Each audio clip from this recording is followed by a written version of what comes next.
Test. Oh, okay. Testing. Testing.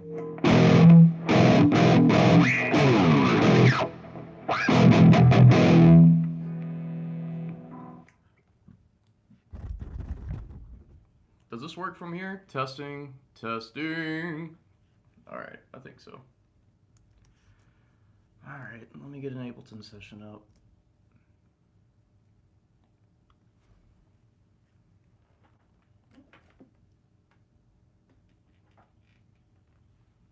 Let me get that overhead light.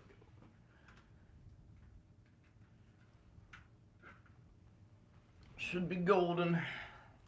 Maybe this should be here.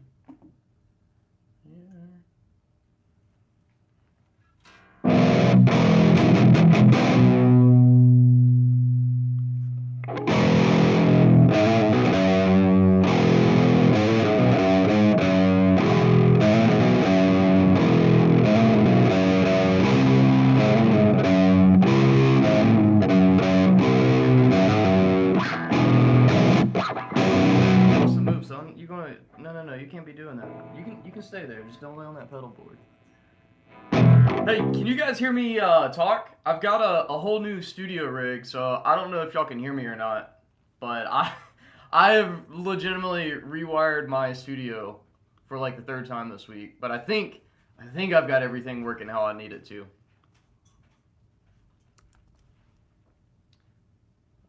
Let's see. Audio input device is going to be Axe-FX. Output device is going to be Axe-FX. Choo! My overall latency is 2.44 milliseconds in my DAW. That's sick! That's awesome. Impressive.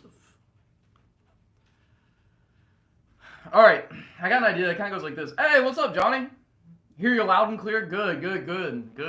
Dude, sweet. This is sick, because I can hear everything through my PA system, and most of the time, that's not the case. I bet if I take this off, you could probably hear me even better now.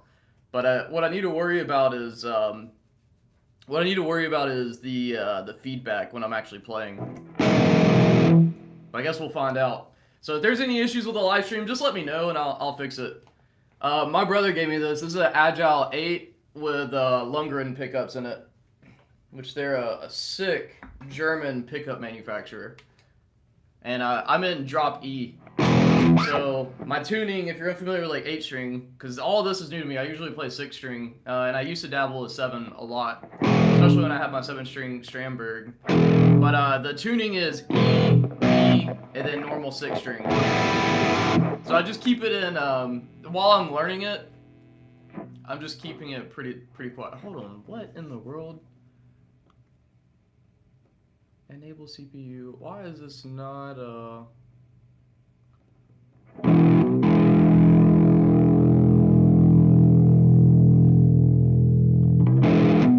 on. Why is Ableton being like this? Audio type, core audio. Route this live or an audio. You can configure individual inputs using the input config. Okay. What inputs are stereo? I think inputs 1 and 2, I guess. Yeah, 3 and 4 would be stereo. Let me think. 5 and 6, yeah, that's stereo as well. 7 and 8 are not being used, so I can turn those off.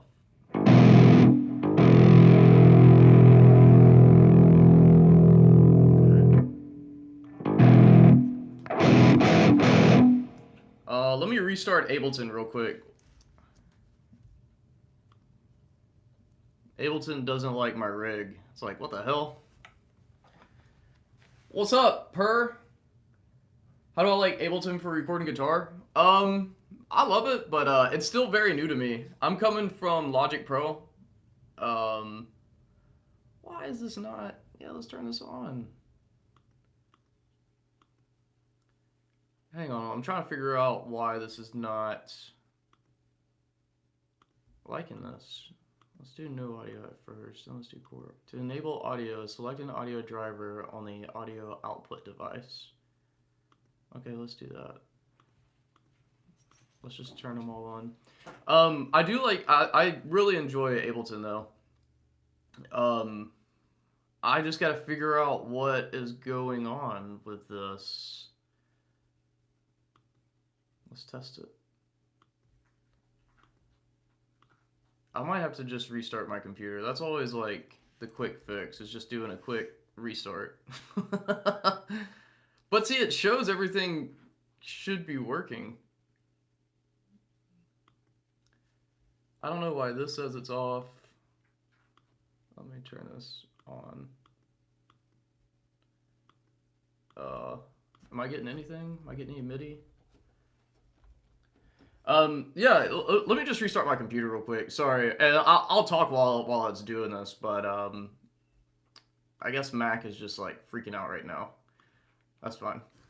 Yeah, so I usually work in. Oh, don't save. Oh, I was learning Champagne by Polyphia last night. Don't save any. Don't save any of my changes from last night. I usually work in Pro Tools or Logic Pro, and then I have training in Pro Tools too. I just kind of avoid Pro Tools like the plague. Pro Tools is just, I think it's industry standard because boomers run stereos or studios. Cool SG, bro. Thanks, man. It's actually a fiddle. I used to use Ableton for some amateur bass making. I really love the workflow. Thinking about getting back into it and record some bass stuff.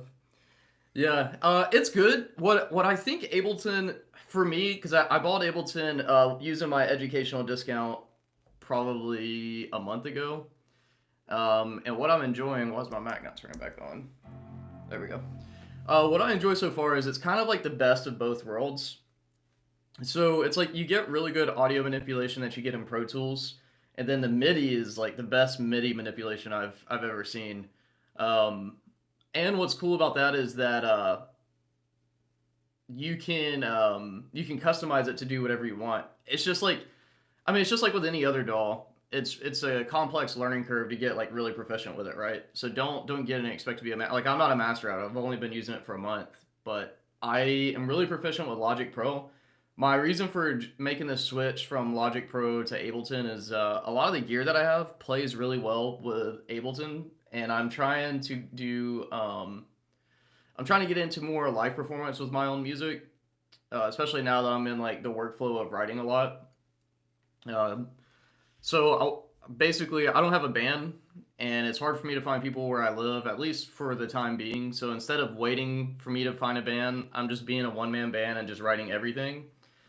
So all the toys that I've invested in with my studio are focused on allowing me to do that, right? So I'm going to be using the MPC and to do this without a laptop. So I'm technically DAW-less if I want to be. I bought the MPC from Akai. I have the Live 2, and that's basically going to be the brains for live performance. I got the Live 2.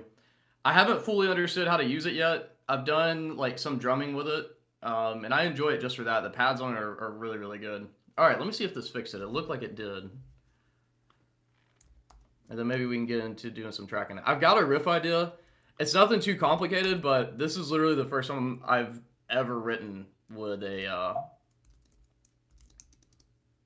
I've ever written with an 8-string. I am gonna have to turn my mic off here in a second, but I guess I can just mute it from the Tonemaster Pro. All right.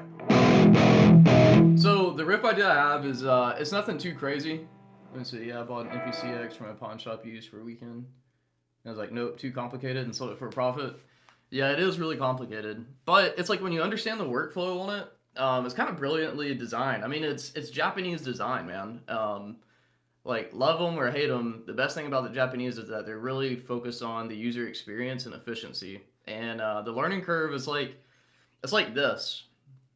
Once you get into it, you're like, wow, this is actually kind of brilliantly thought out.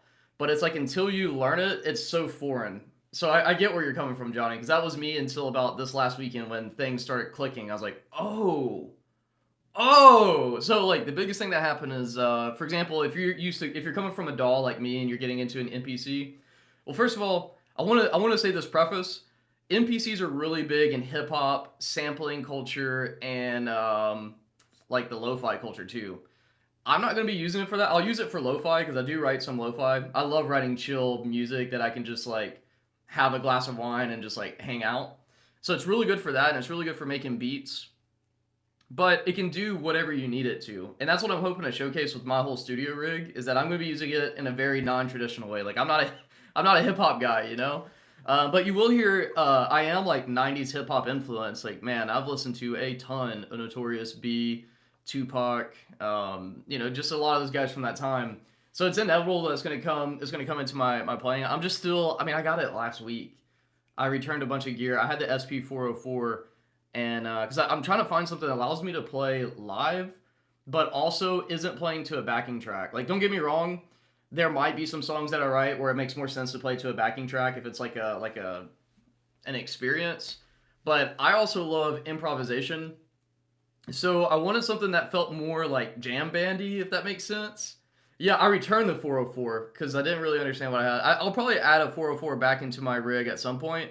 I just got $500 towards the Live 2, so I had to return it. I returned it with a bunch of gear. I returned like $900 worth of gear, and I got that for, I think I got it. I got military discount on it, so I think it was like 1,200 even after after tax. So it's an expensive piece of gear. But what's really cool, man, just to give you like some idea, Johnny, of how I'm using it, is I've been sampling my own guitar stuff. So I typically write in 8-bar phrases. Um, I don't think there's anything wrong with that. I know like the prog rock side of me is like, you shouldn't be thinking in phrases. You should be thinking in whatever.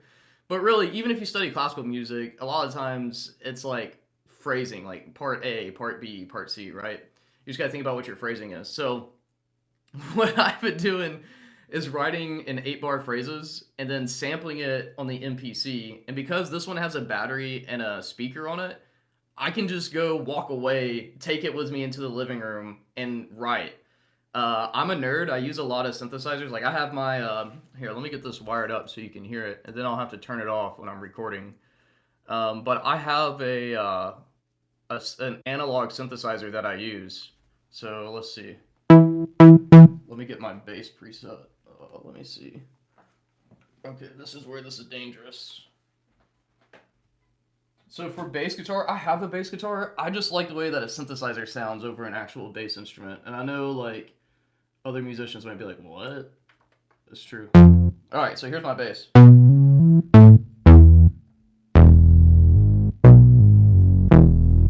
it looks like it's kind of clipping on your end. Hold on, let me turn on the gain.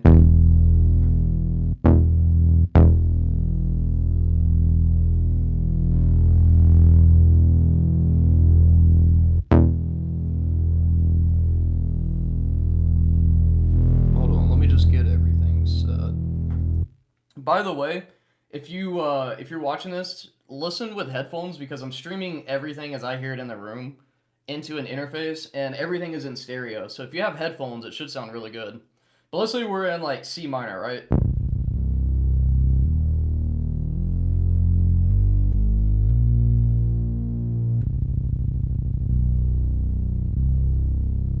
You know, like you're not gonna beat that. That's an analog synthesizer.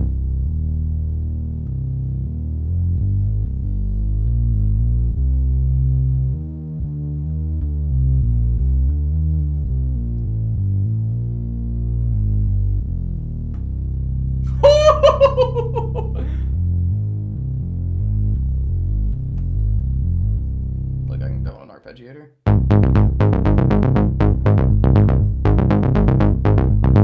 Let me see, let's do.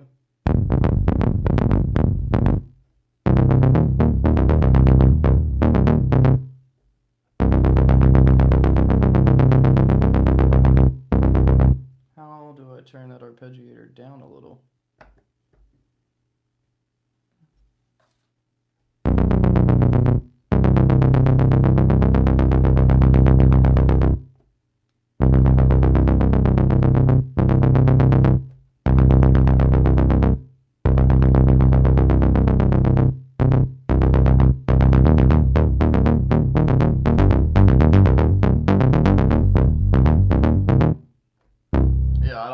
What's up, Eli?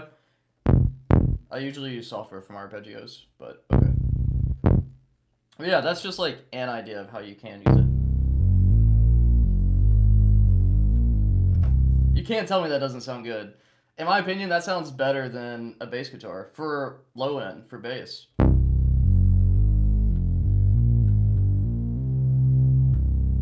But what's cool, I just put out an article. If you're interested in how I got all this wired up, on my page, it's a free article. It's just where I use to host blog posts. Let me make sure this doesn't affect anything. Okay.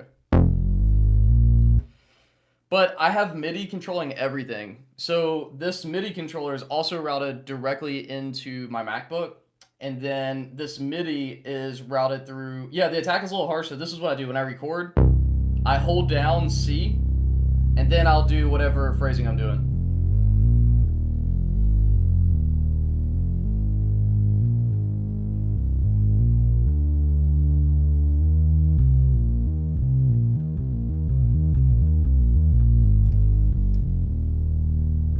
I don't know how to make the attack less. I've tried a couple of different ways and I haven't really had good success. So it's like when I go to record, I just come in early and then I hold down whatever key I'm in, I'll hold that down as a root. Because then it makes everything else, as long as I'm holding this down, everything else, the attack isn't an issue.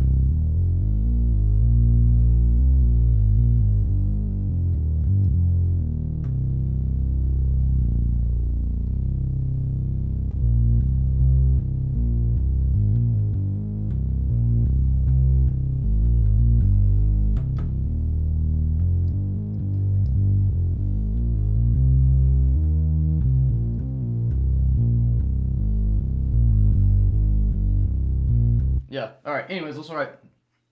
Let me grab my H string. I'm gonna turn my synth off. But what's cool is the way that I have this wired is that this goes directly into my Korg. I use the Korg Minilog XD, and then the Korg Minilog XD also has a MIDI out that's ran into the MIDI bypass of the Axe-Fx 3, and then the Axe-Fx 3 is running MIDI in and out to the Akai MPC. The MPC, so that means that I can control the MPC, all the plugins built into the MPC with my 61 key MIDI controller. The MPC, what's really cool is that I will be able to trigger patch changes and loops with either the Axe-Fx floor control unit, possibly the ToneMaster Pro, because the ToneMaster Pro is running my vocals right now. Sorry, buddy, you're just in the way. But anyways, I got everything set up and talking to each other.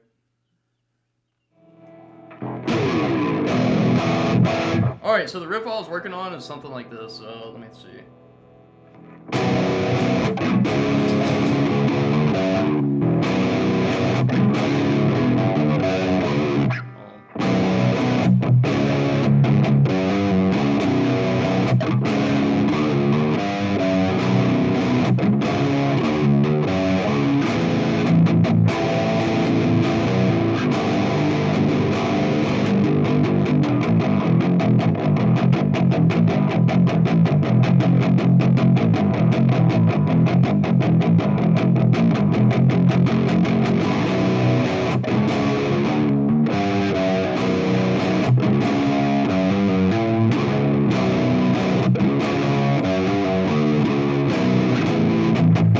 I don't know, something like that. Where I'm gonna mess around with some drums and see. Alright, let's do another MIDI track. Let me get my drums pulled up. So all the audio is good, bro? There's nothing nothing sticking out that I need to change? This is the first live stream I've done with the new setup. So keep me posted. If there's anything I can change, I'm about it.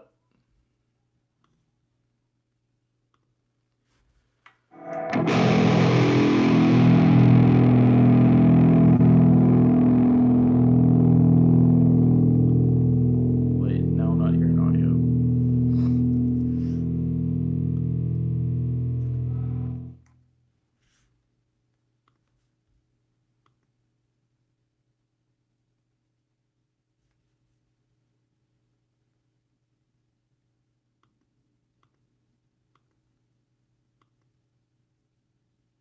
Why is there no audio? Where's this routed to, man?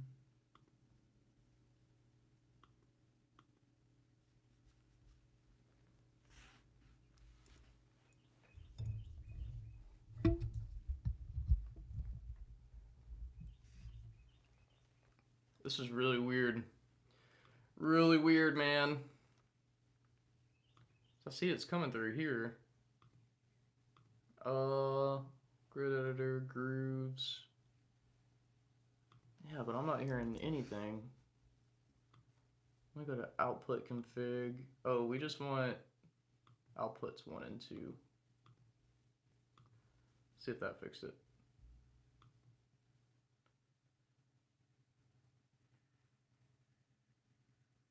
Yeah, I'm still not hearing it. Huh.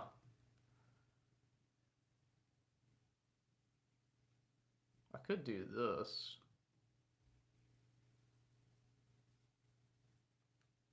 But even then, I'm not hearing it. So that tells me there's something else going on. Let me see, routing for this. Is this...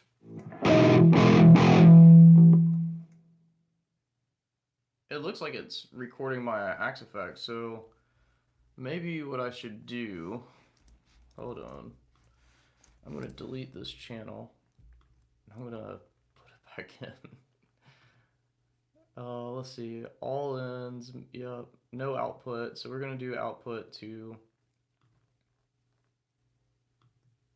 The fuck?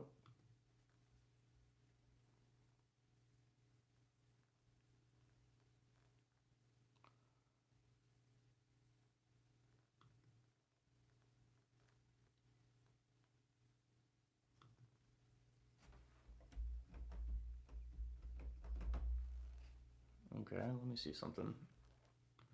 Sorry, this is confusing. What are you not hearing? Keys are good, guitars are good. I'm not hearing drums. Now I am.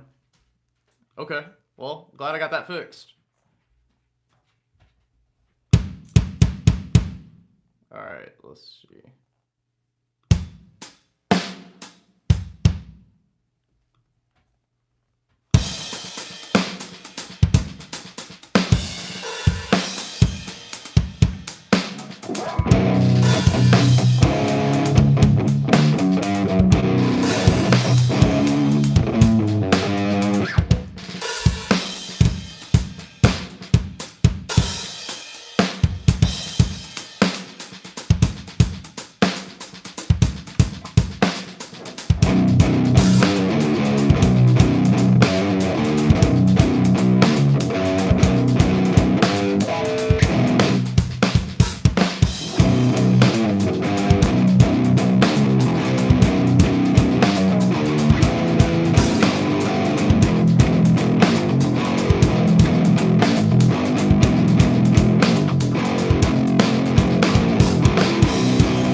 Alright, I kind of like that. That's kind of cool. Let me pull that into Song Creator. Yeah, finally got everything rocking and rolling now. Let me change the kit. Let's do... I'm going to keep this playing. I'm just going to change my drum kit.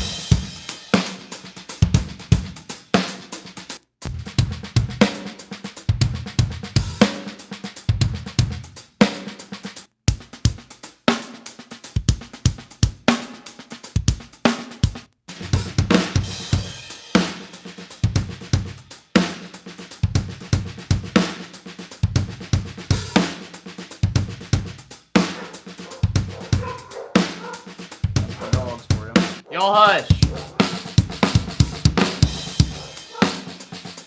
I'll go in and probably redo each individual drum. I just don't feel like doing it right now. So what I want to do is find a preset that's good enough to write with.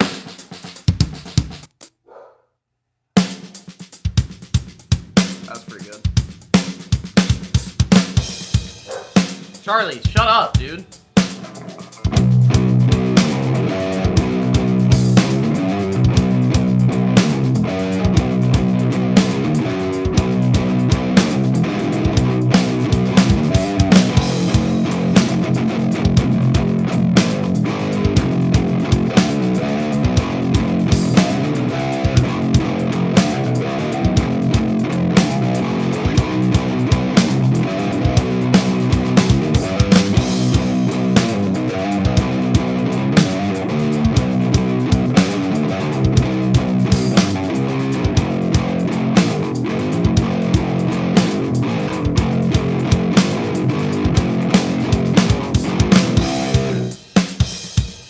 Alright, I'm going to keep that in for now. That's going to be like the intro just for writing. Let's do...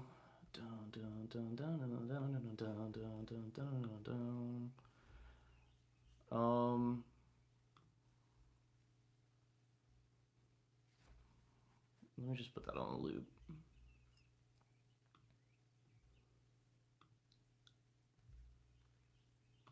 Let's mess around with tempo too.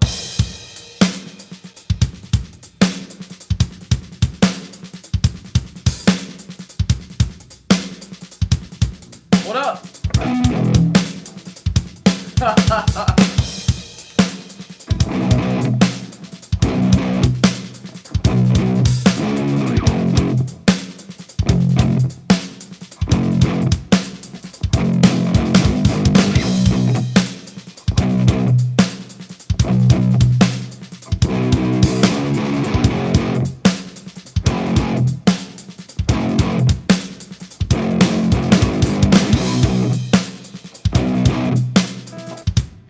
That's gonna be the rhythm.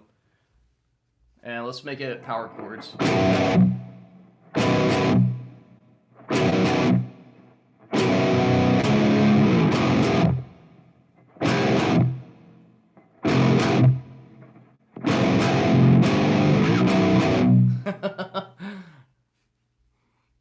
Yeah, non-diatonic. It's fun. Alright, let me keep my tracks organized real quick. Hold on, put this up top. We're gonna call this is rhythm. I can't spell rhythm, dude. Rhythm is such a hard word to spell for me. I don't know why. Rhythm is always that one word I'm like, it should not be spelled this way. We should change English here.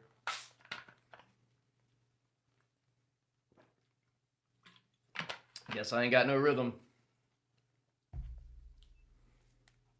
Oh, hell yeah. Oh, let's see. Let's do K.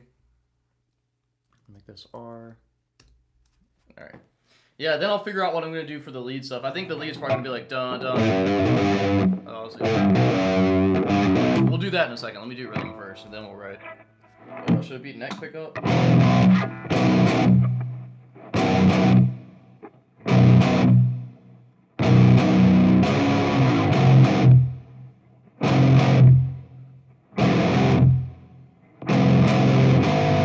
And let me switch over to the rhythm channel in the Axe Effects. Let's do.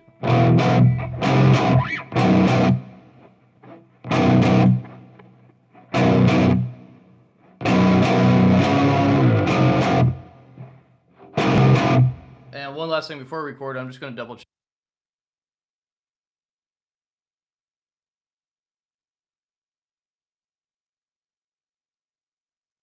Perfect. All right, here we go.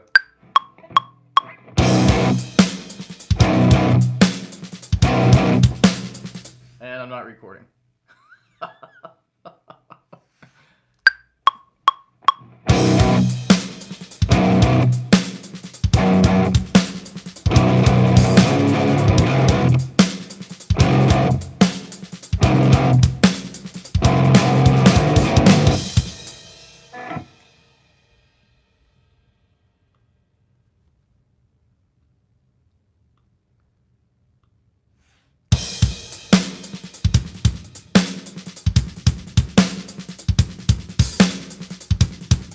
Why is that not in?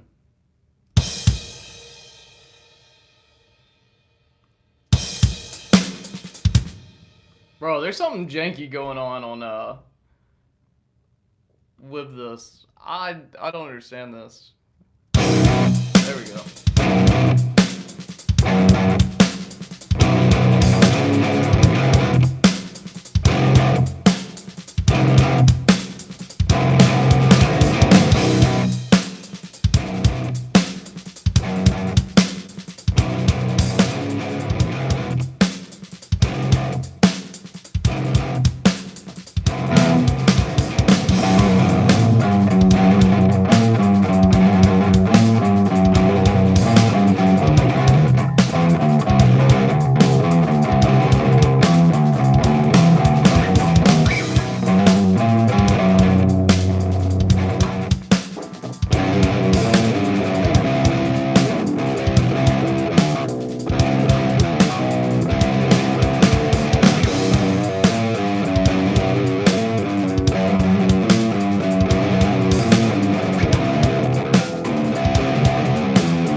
This is where I gotta learn how to do 8-string stuff.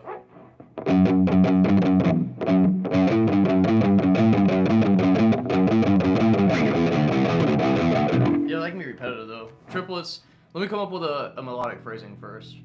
So I'm in the.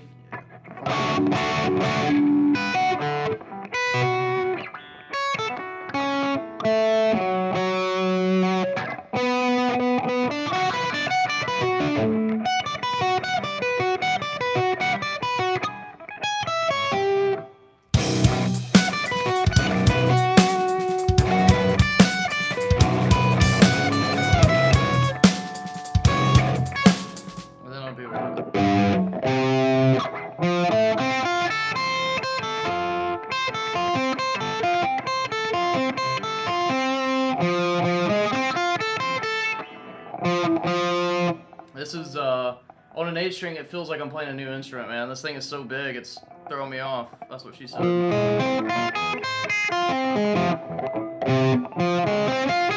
So we'll do something like.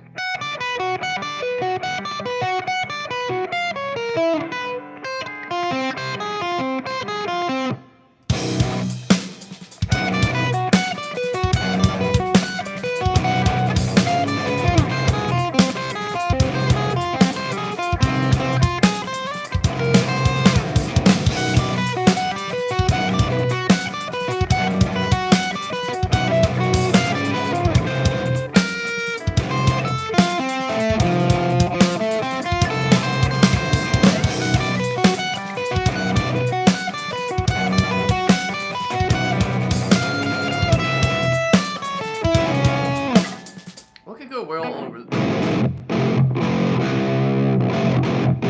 F and C, so I could do A minor.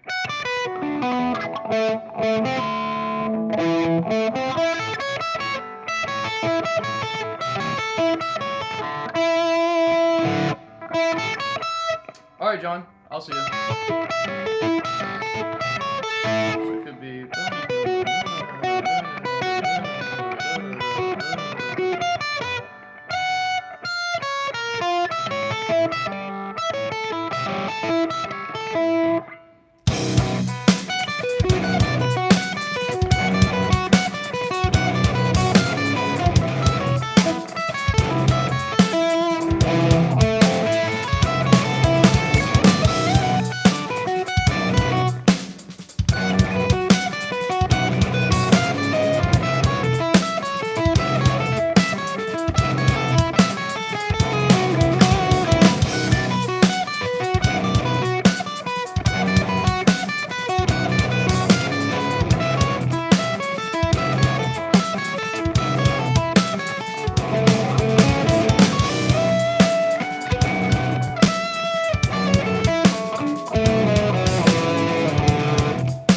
Enough aggression. It's like I want to be so melodic, and this is like in your face.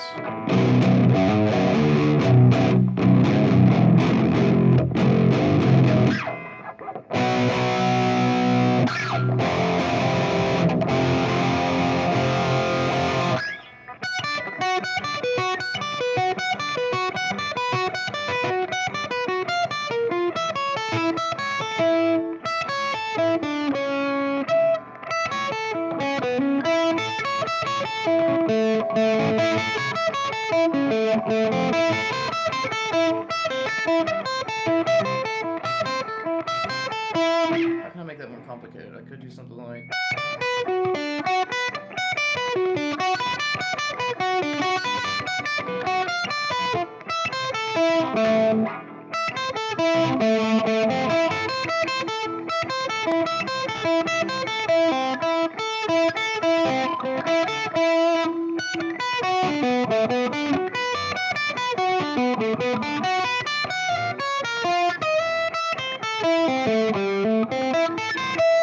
I don't want it to be like straight arpeggios, but I don't know what else to do over this.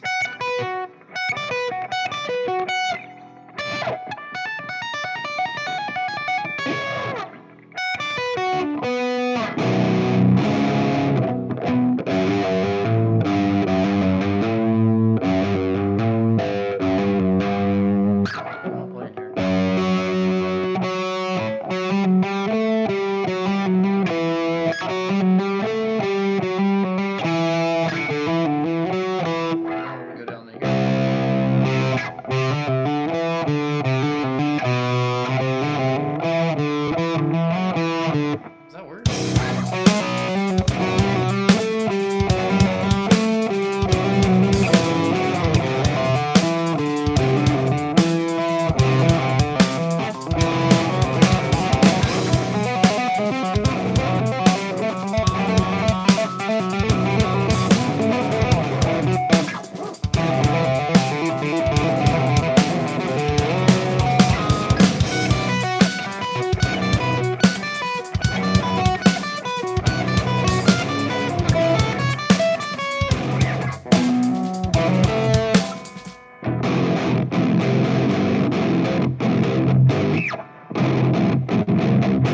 that's F to G.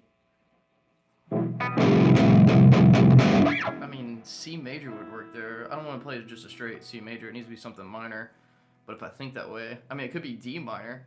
D minor could work really well there. So let me think.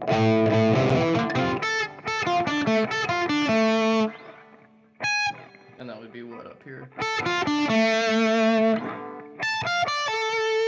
So it would be.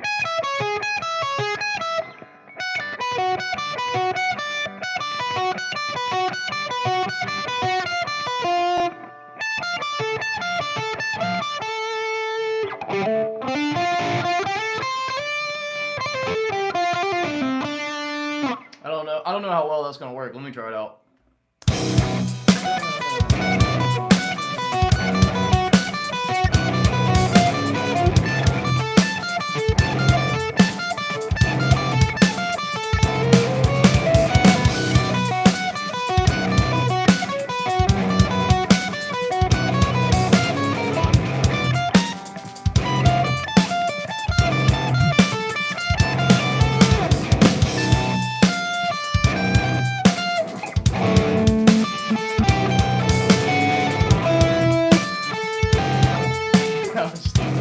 I don't know what to do with it.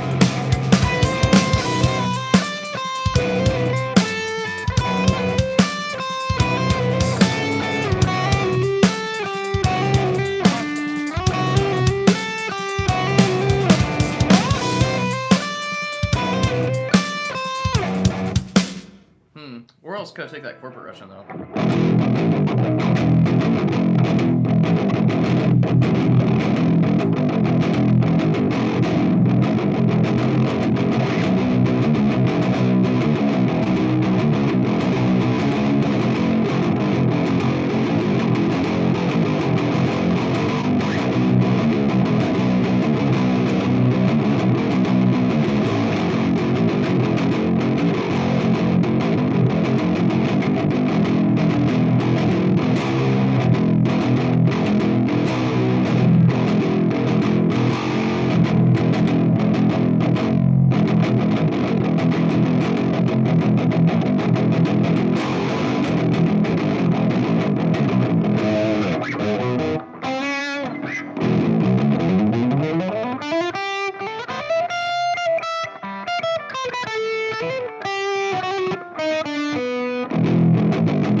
What's up, Colt?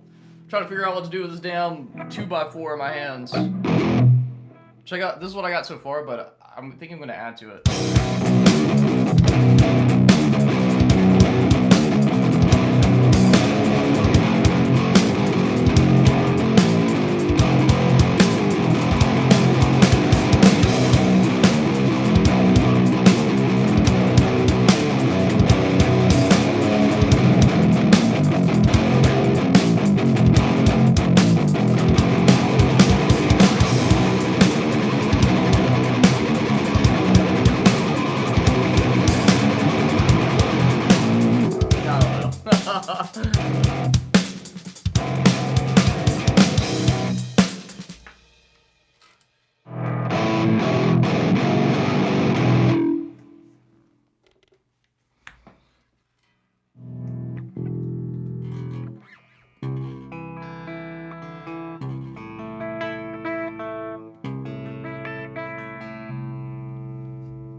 Hang on, I'm gonna get a really pretty clean tone.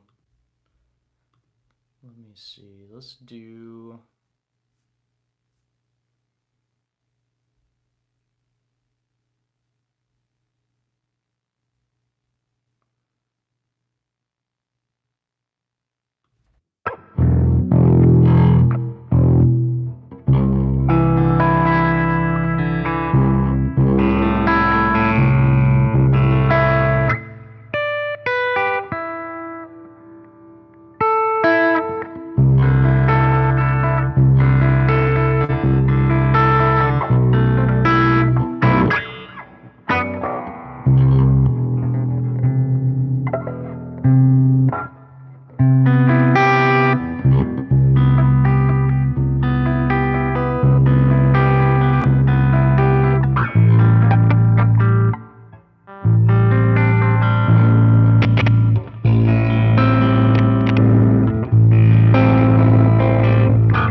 Isn't that a really pretty sound?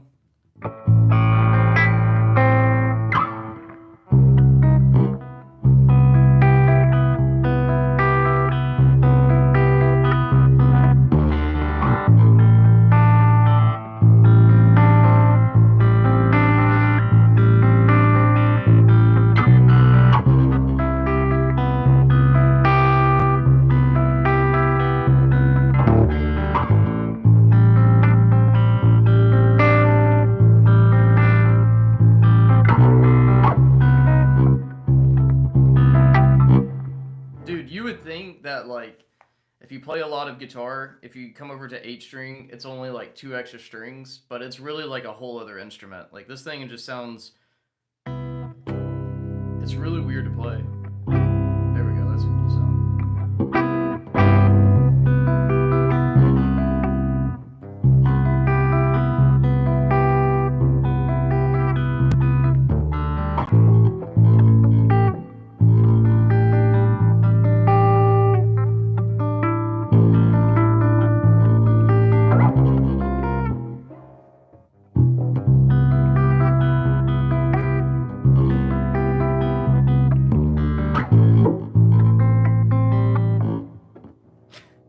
If you're not good at bar shapes, this is not your instrument.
Dude, when I figure out how to play this thing, this is gonna be crazy, man. What's up? It's good to see you back on here. I think, was it you that emailed me? I need to respond to an email. But I'm trying to figure out how to play this 8 string. I think the way I'm gonna play it is gonna be different. Well, it's already different than my 6 string, but I see a lot more like 2-hand approach because it's just so wide, you know? Things you can do with it are crazy. It's like playing bass guitar and normal guitar in one.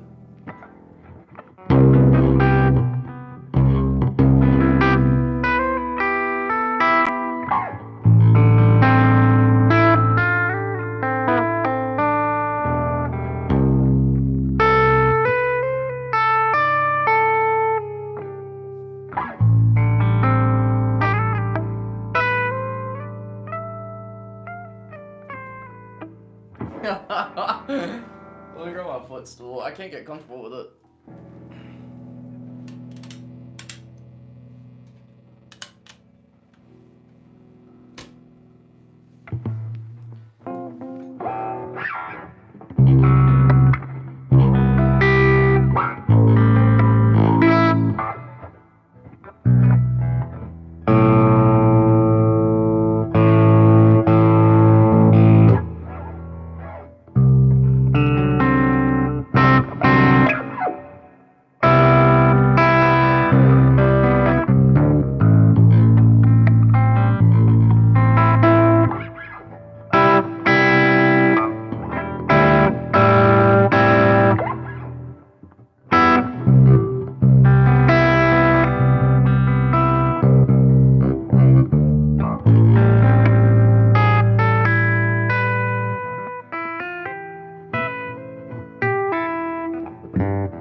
That might be kind of.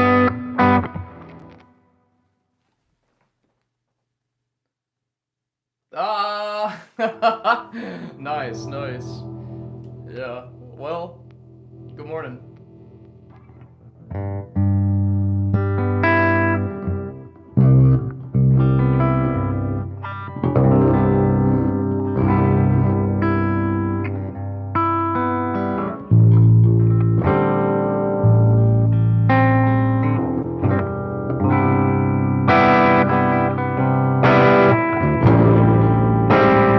That might be kind of neat. Hold on.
It's just so like there's so many dynamics going on, there's so many different ranges.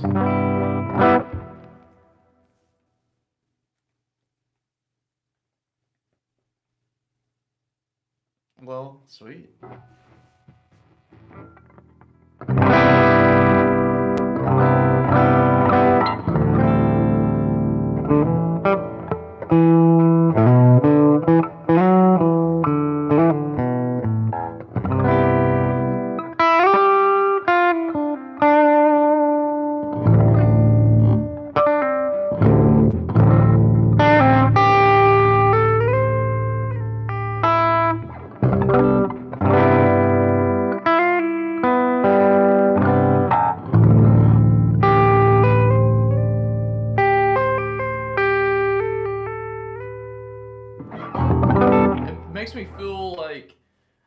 It makes me feel like I'm learning how to play guitar again for the first time, if that makes sense. Like, I just feel like a lot of exploration right now.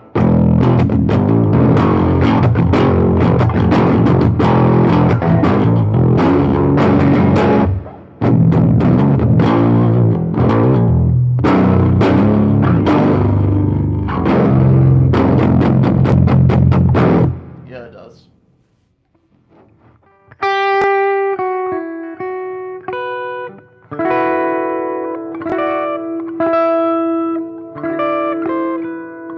It's wearing out my hand though.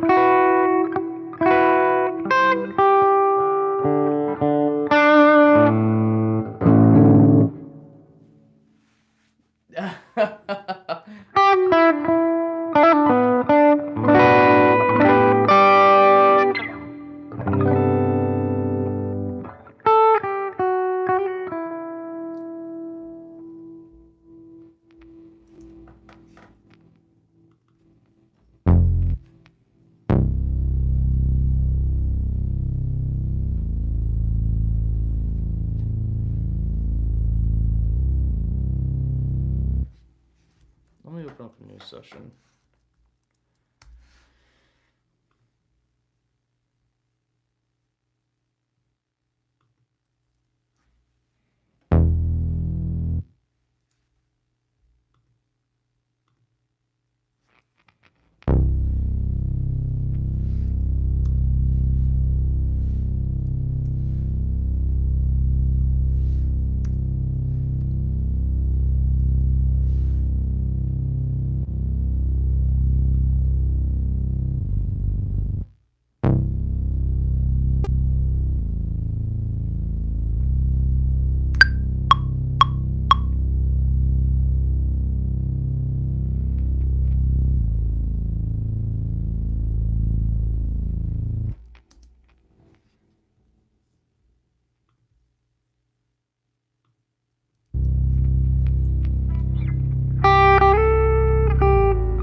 That's definitely the move. So let's do this. What I'm gonna do, let's find that tempo. I'm thinking probably about like 90. I want it to be slow. Let's do something that's like really expressive.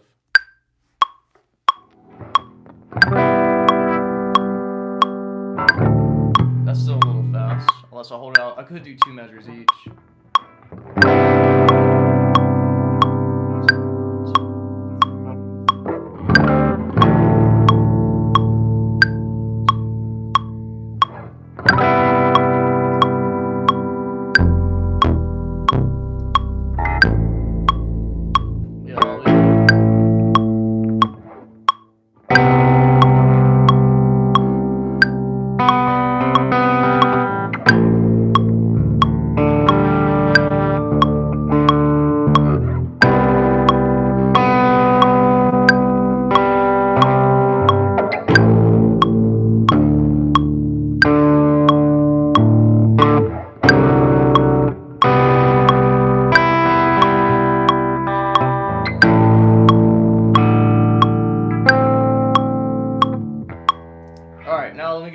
Take of it, a recording of it.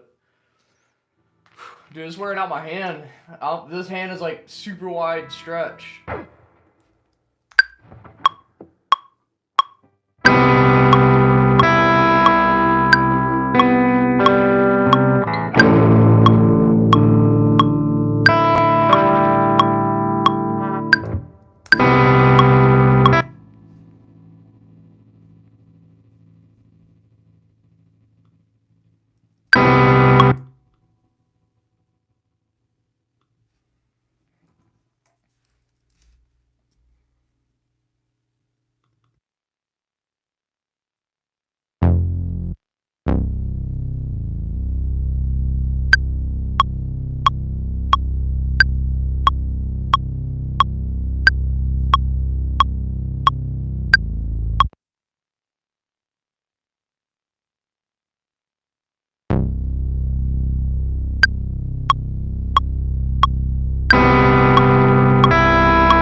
Yeah, it's because I had to turn off while I was recording. What's up, man? Sorry, you missed everything.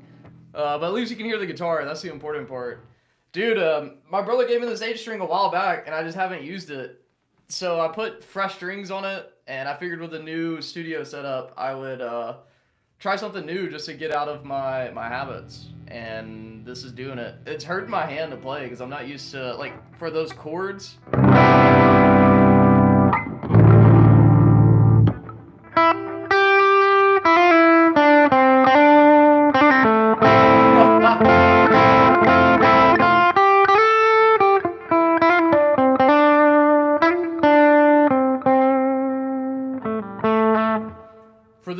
For this track, it's funny you said that. All I think about when I'm writing this right now is rain.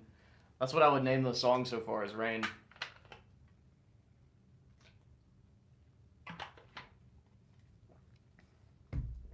All right, I'm gonna turn off the mic and keep working.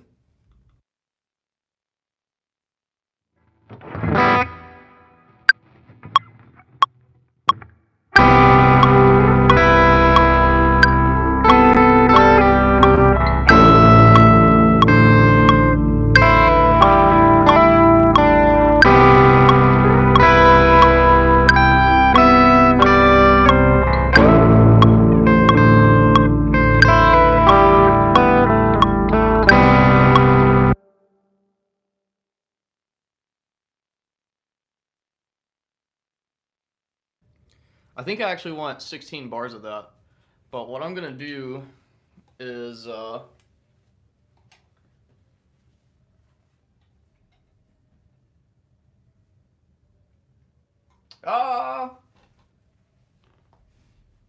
well, it's happening.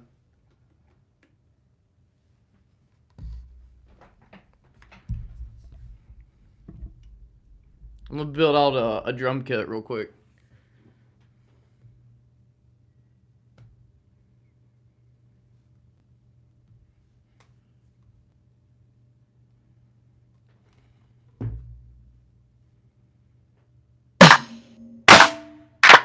Hold me down, nobody can. I got locked up, you're gonna see much better days.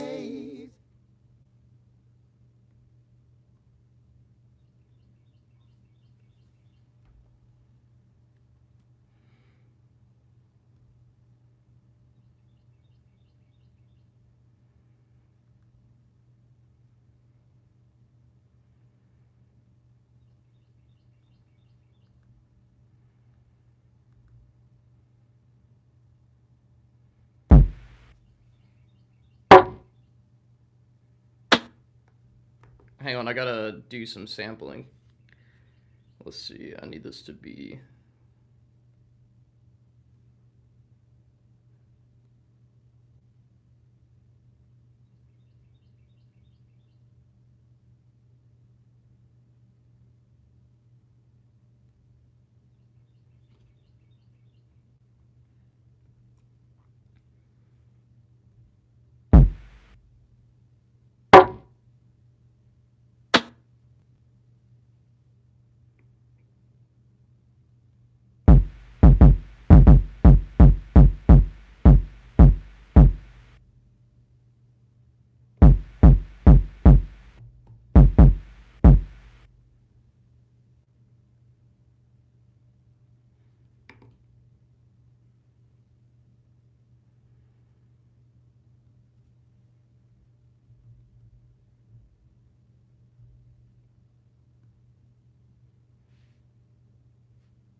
keep all this organized real quick. Hold on.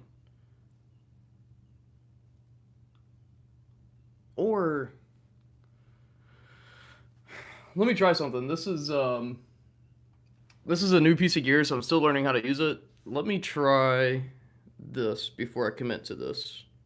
Because I can do it this way, but it'll be all audio and it won't be MIDI, so I won't be able to do any type of tweaking. So let me do MPC standalone mode. Don't save. Okay. First, let me rename this. This is going to be synth. This is lead guitar. This is chords. And then this next thing is going to be a MIDI track. And this is going to be MPC. So I need to go to Akai.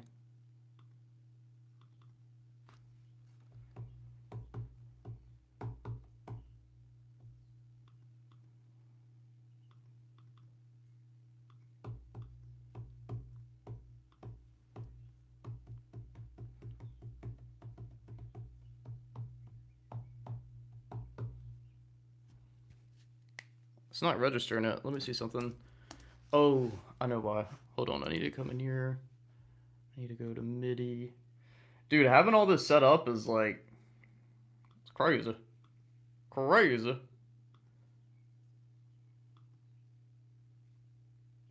Why is it not registering this? Is this not plugged in?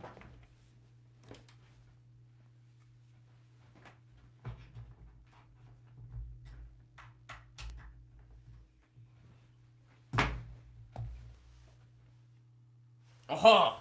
Now it's registered. Alright. Yeah, so now let me do something. Let's go to...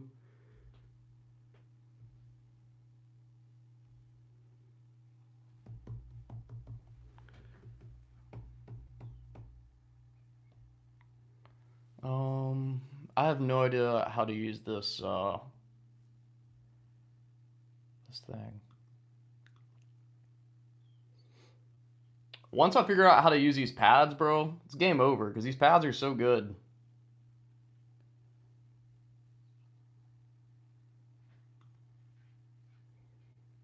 I'm curious if I could use these, though. Because these would work, too.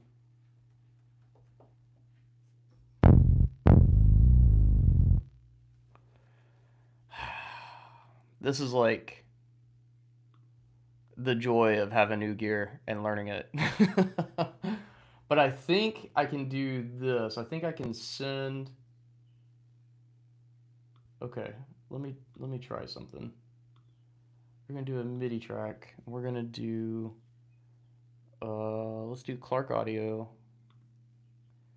This this plugin I'm using is called Chill Lo-Fi or Lo-Fi Panda 3. I really like the kits that are in here.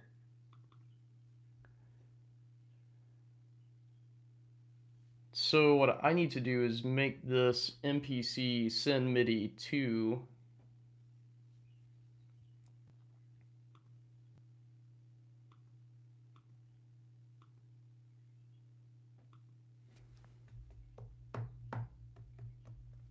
okay. So I got it talking to my Chill Lo-Fi or the Panda. Now I need to assign chords or MIDI. What MIDI does this need to be for? Let me block my synthesizer real quick. That's what, 3, I think? Okay, perfect.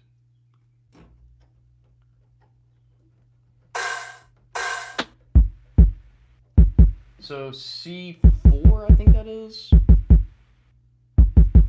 Let me see. Dude, I'm figuring this out. Figuring it out. Cray. This is what? C3. Oh, because I have my octave on. That makes sense. I have an octave down. So I need to assign this pad to C3. How do I do that? There is a way to do this. Where is that at? In here.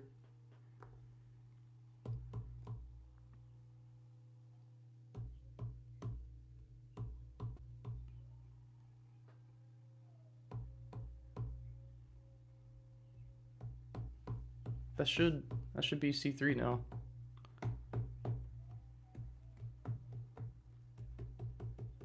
But it's not registering that as I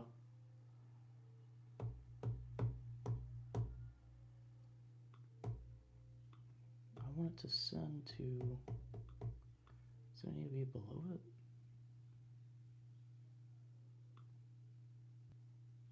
No, let me configure this.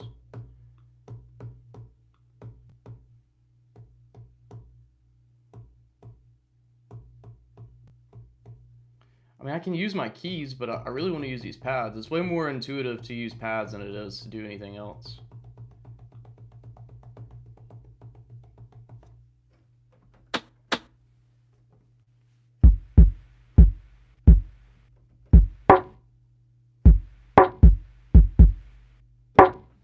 Alright, I'm just going to use keys for the time being.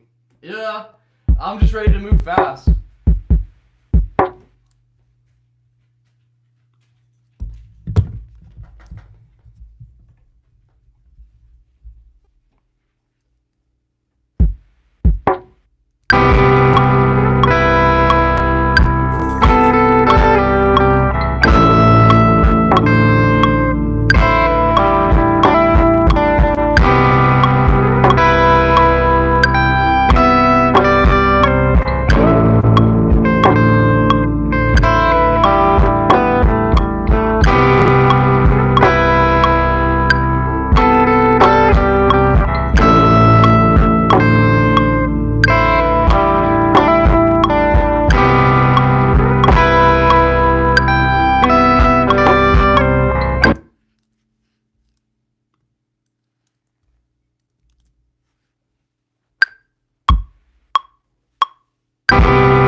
Alright.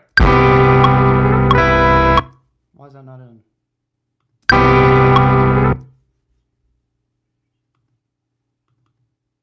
It's getting crazy in here. Why? Why are you doing this to me?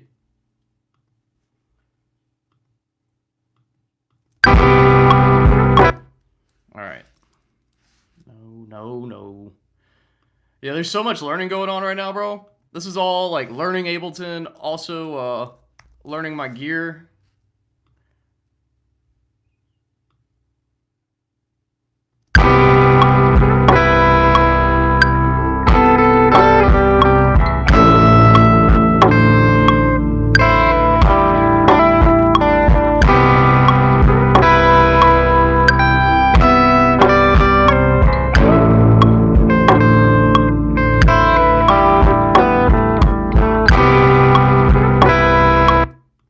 Let's get some keys on there.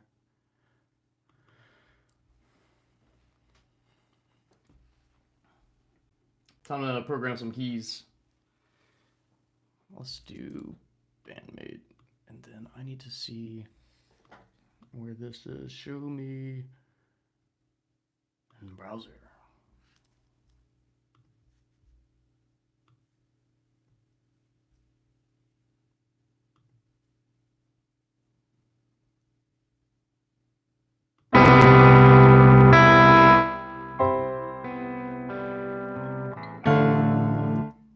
That's not right at all. Okay, here's what we're gonna do. We're gonna create a standard groove. The first chord was, what was this chord? It was a C major 7 with a G over it. So we'll do.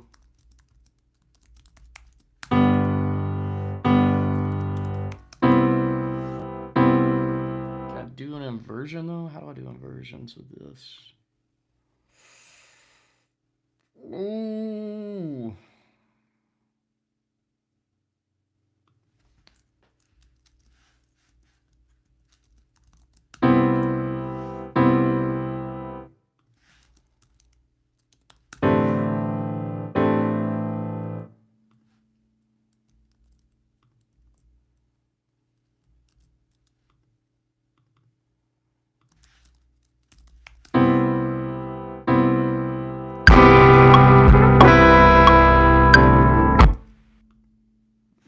This is actually...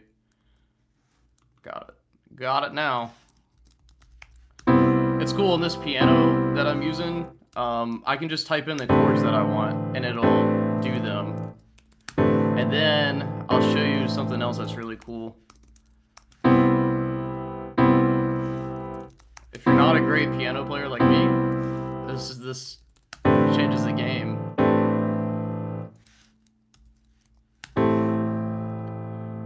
Alright, so now what we do is we're going to replace the MIDI.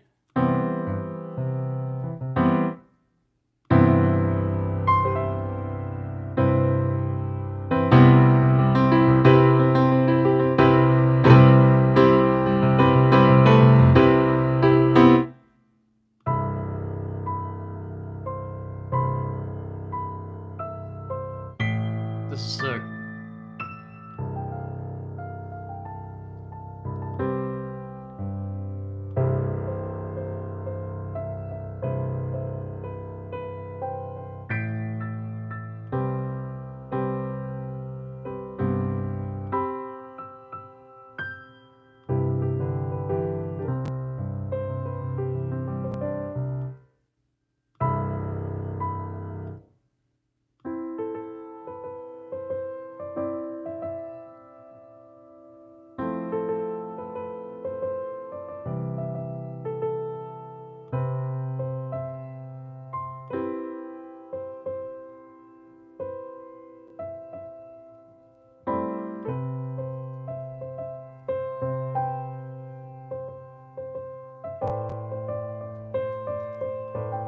Let me hear that.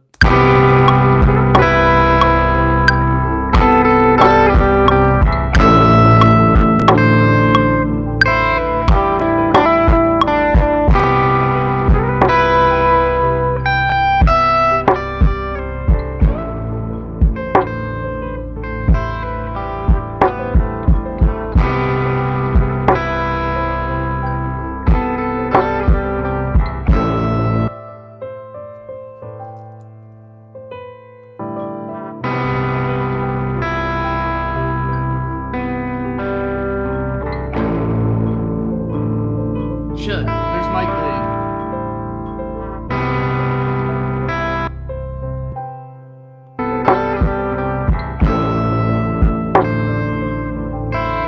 I wonder if I can EQ this out.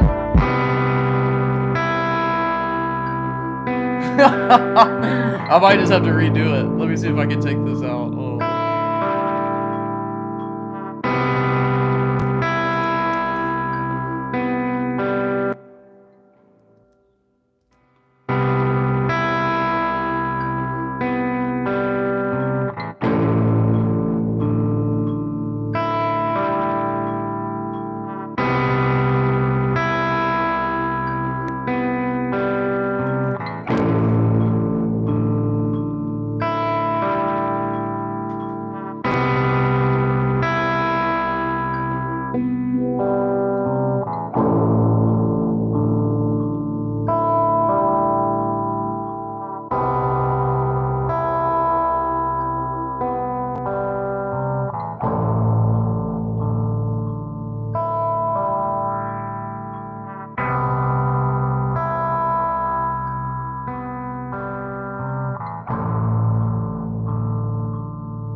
You hear the metronome?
I have so many synthesizers, bro. I'm addicted to synthesizers.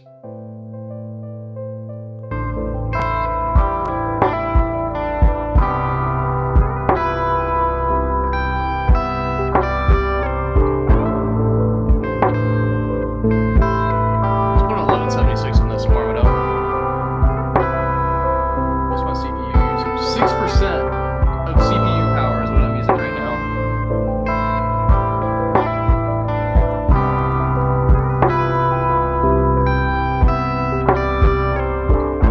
I'm gonna warm this up, the synthesizer up.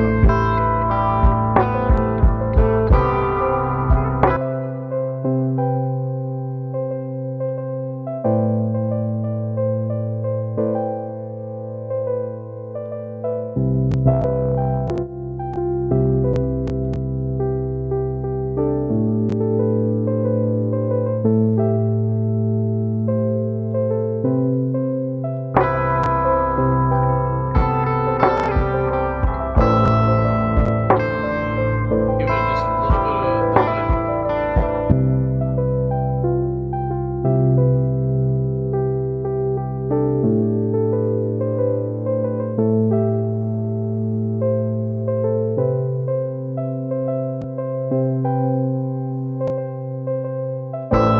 Yeah, I'm gonna have to retake that.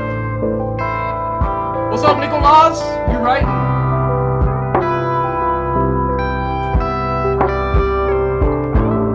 With this monstrosity.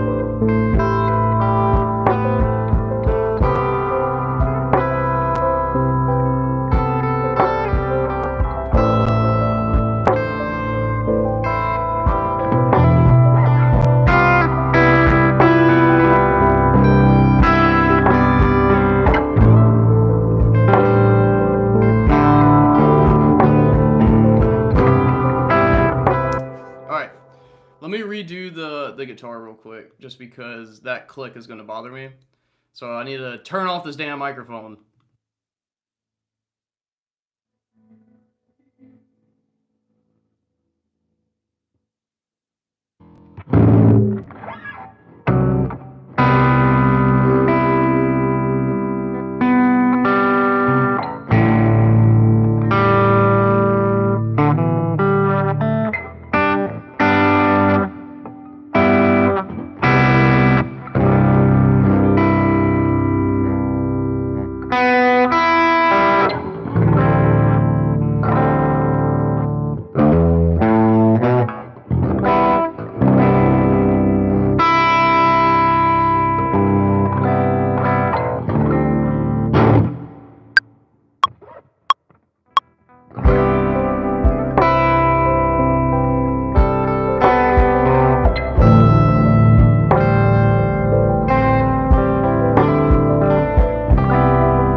Alright, what I'm gonna do now is set up some parallel compression and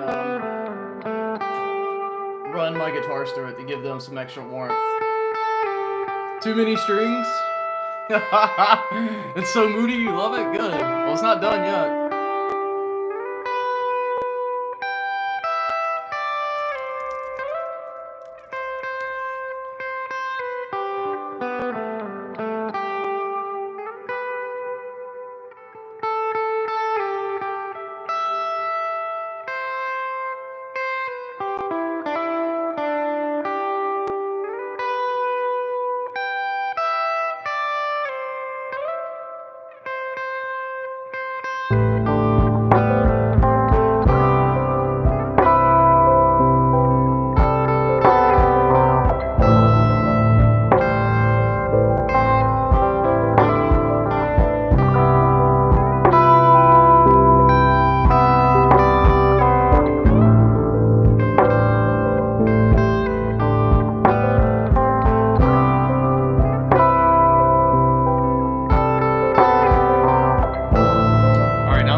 All right, I'm actually gonna try a different EQ that I haven't used yet.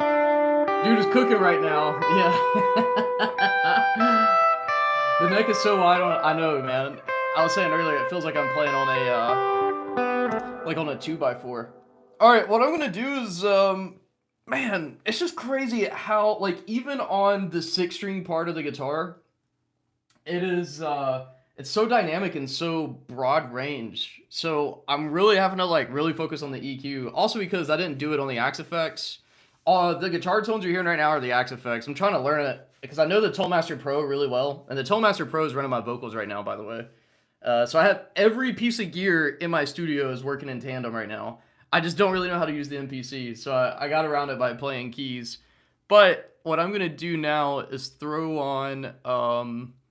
I'm gonna use an EQ by Universal Audio. How's my CPU? All right, my CPU, we're still running at 8%, so we're pretty late. This is why I love Ableton. If this was on Logic, bro, we would be struggling right now. Let's do... Man, I wish I had the API.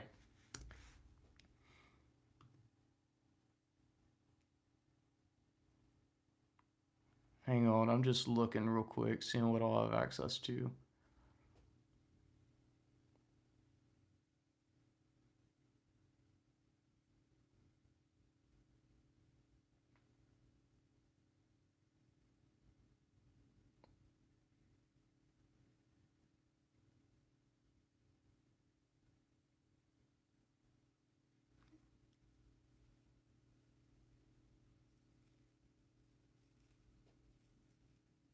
Oh, this might be kind of cool. I'm going to try something here in a second. Just I'm trying to learn these 1176 plugins that I have. All right, so let me see. I'm going to use a, let me just type in EQ. EQ. Let's use, I don't really know any of these. So this is called Manly Massive Passive EQ.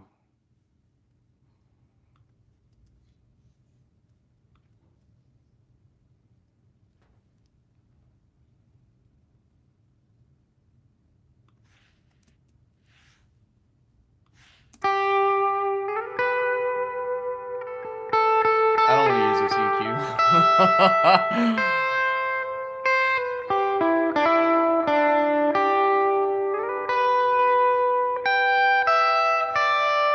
Alright, let me at least try to make sense of this. Okay, so it gives you... It's an 8-band EQ. Yeah, let me see if I can use my Apple EQ. I'm curious if that's a thing.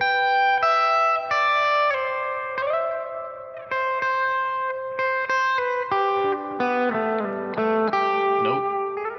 Nope.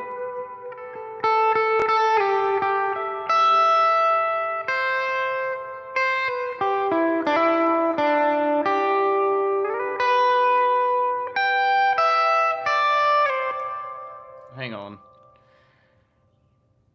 That sucks. I wish I could use the EQ on there. The EQ on Logic is really good. I mean, this is why, but I'm trying to master Ableton. That's why I'm trying to not move over to that. So what I'm gonna do is EQ. Yeah, it does, bro. Yeah, well, it's definitely doing that. It is definitely doing that. I'm just gonna use the stock 8 EQ because I like to see the frequencies. I don't know. I learned how to mix and master using Logic and using all stock plugins in school.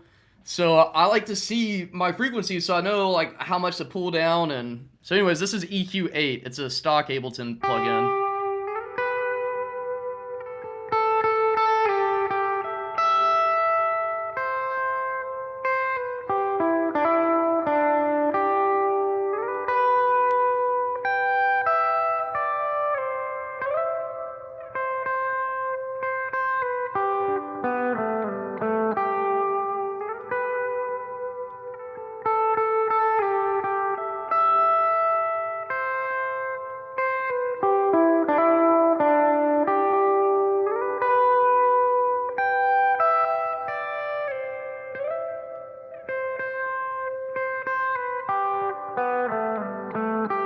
Honey, I've scooped the mids.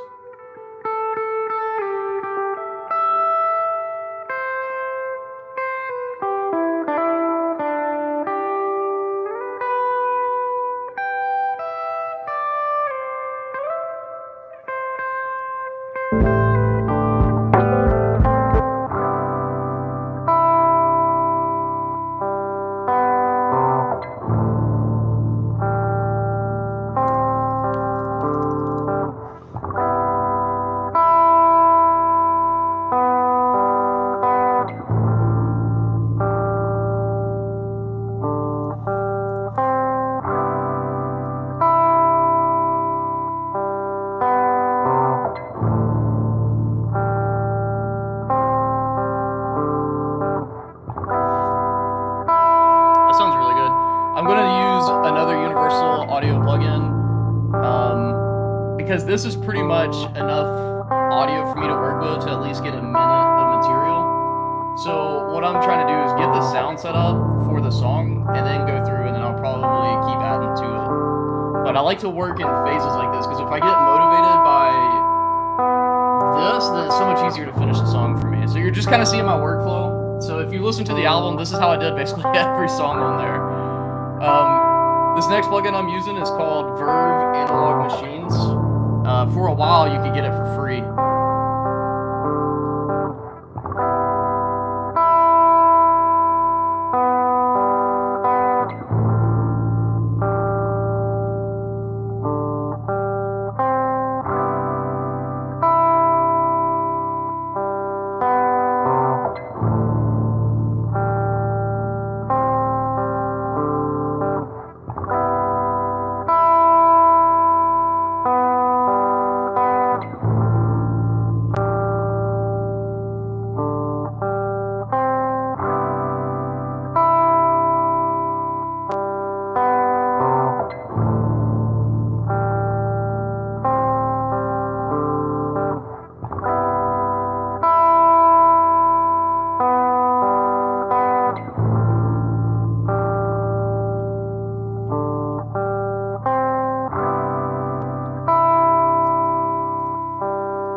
Into an 1176. So I actually changed up what I was doing. I had this originally on a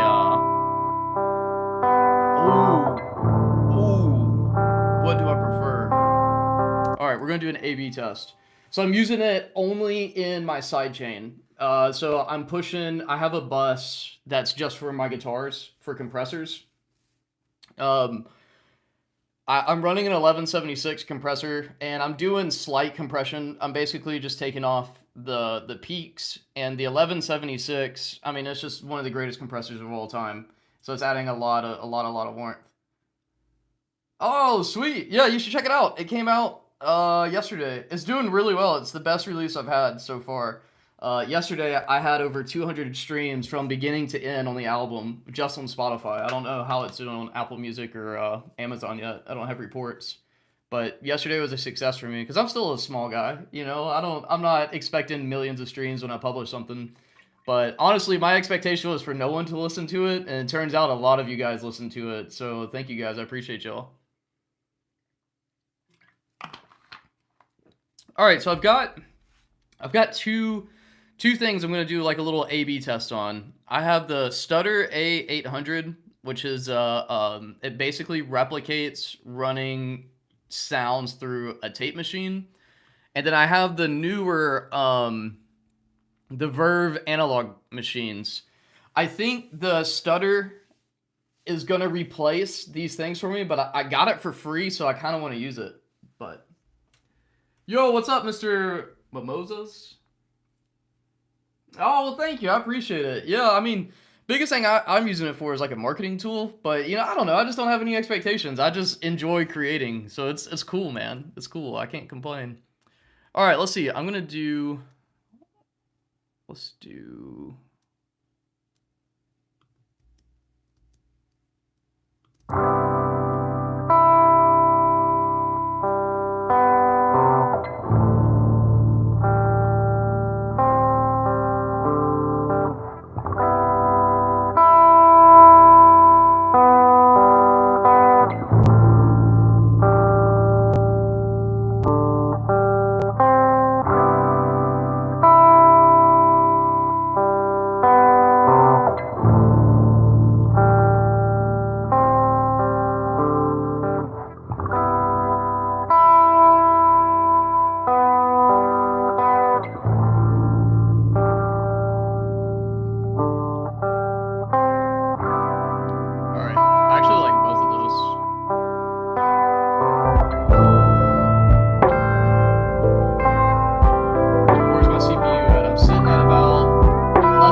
this not taking MIDI in right now?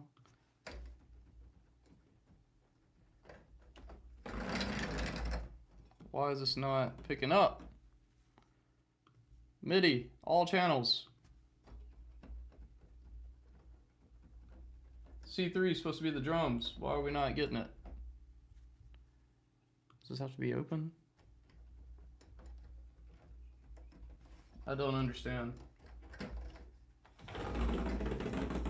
Yeah, there's nothing coming out of this right now.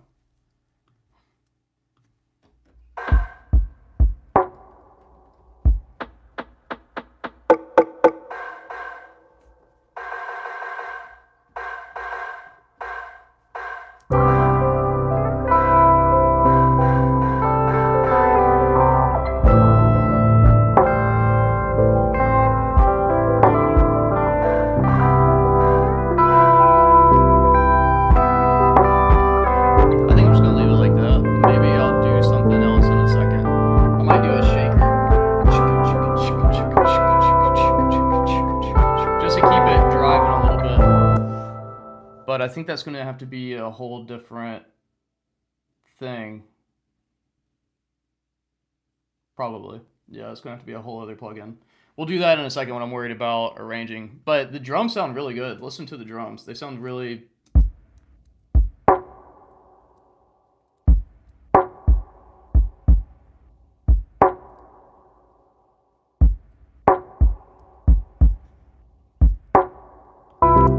That snare drum is like...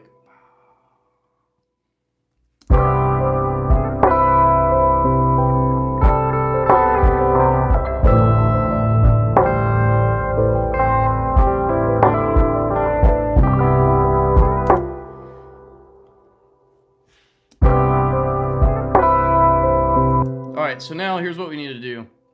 I need to start arranging.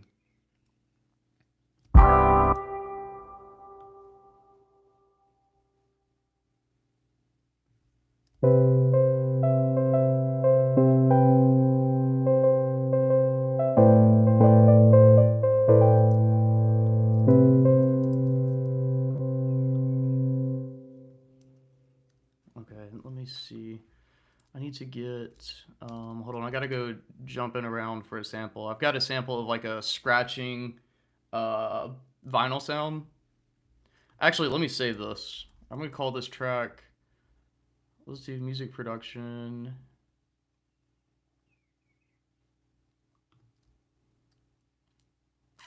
We're gonna create a new folder.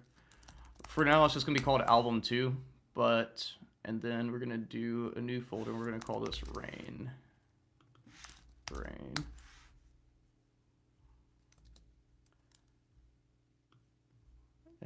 Let me see. We're gonna go.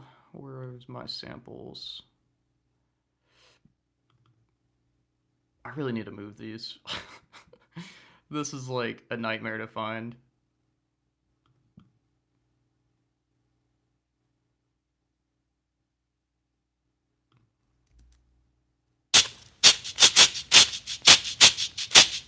Yeah, that wouldn't work.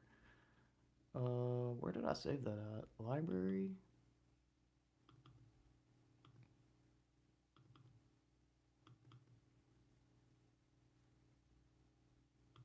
Applications, plugins, Clark Audio.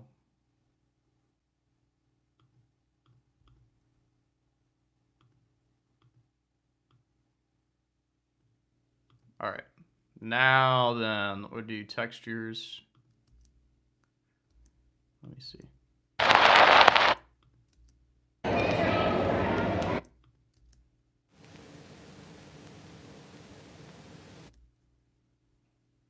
Yeah, we're gonna add that in.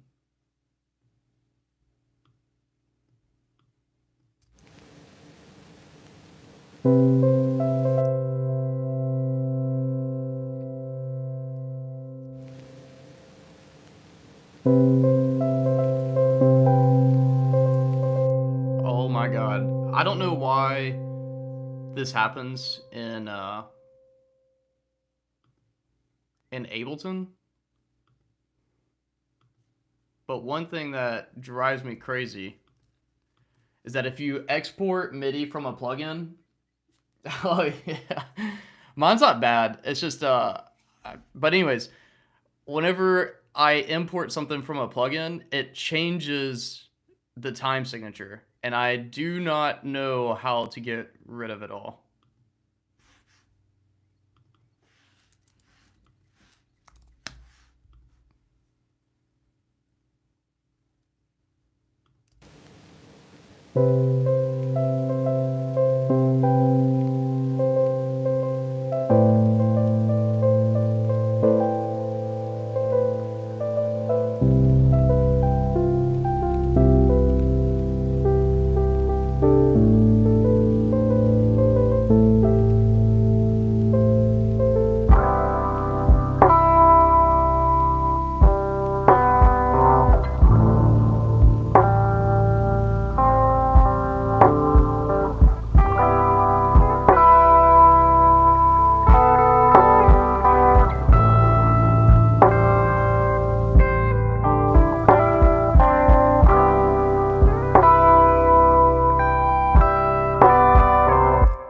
Oh, wait a second. I need that piano to double.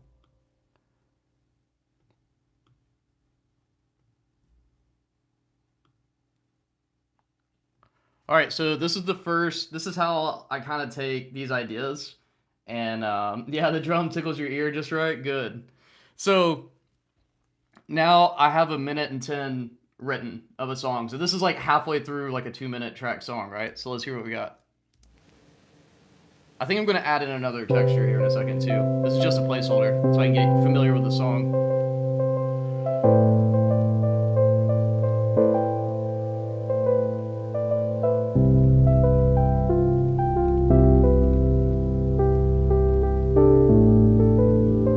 I need to also record these words.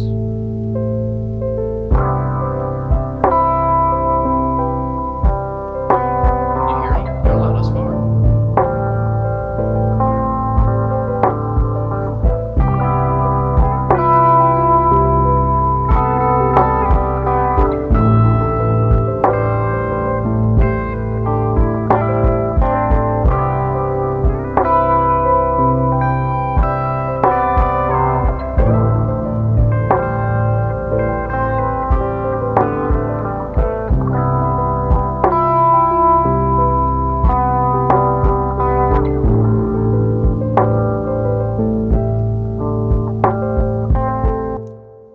Sick. All right, let me add in, there's this website I'm going to use called Free Sounds. What I'm going to do is I'm going to look for a rain sound because I can't have a song called Rain and not have rain in it. So we're going to look at freesound.org.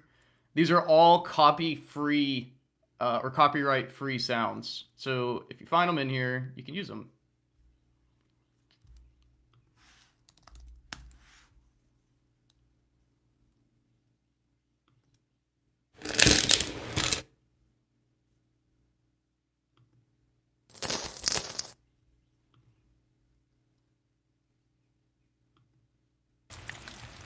This is Runoff on Rocks under Umbrella, take 2 in Park.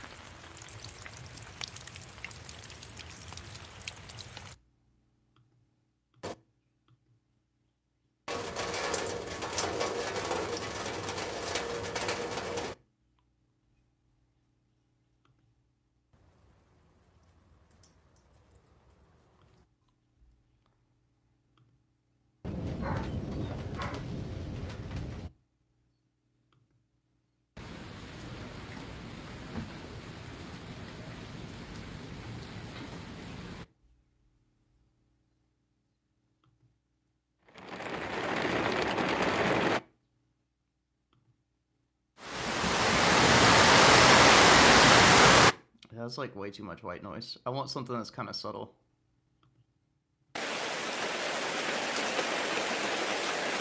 I might actually have some. Let me see. Let me look through my recordings first. I'm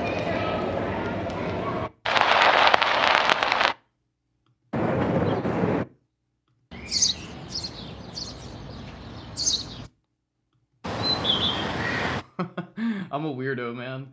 How to find original of your poems? Hell yeah. You should do like spoken word and then write music to it. Check this out. This is frogs from my backyard. That's how loud the frogs are in my pond. Yeah.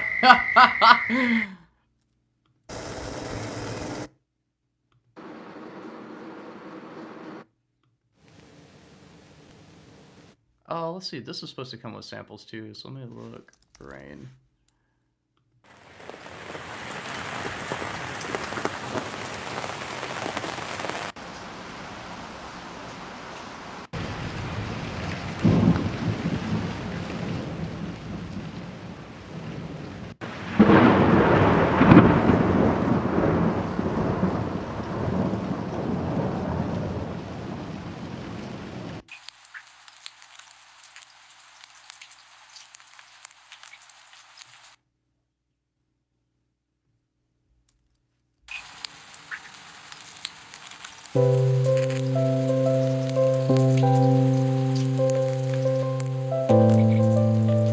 Alright, let's see if I can squeeze them frogs in.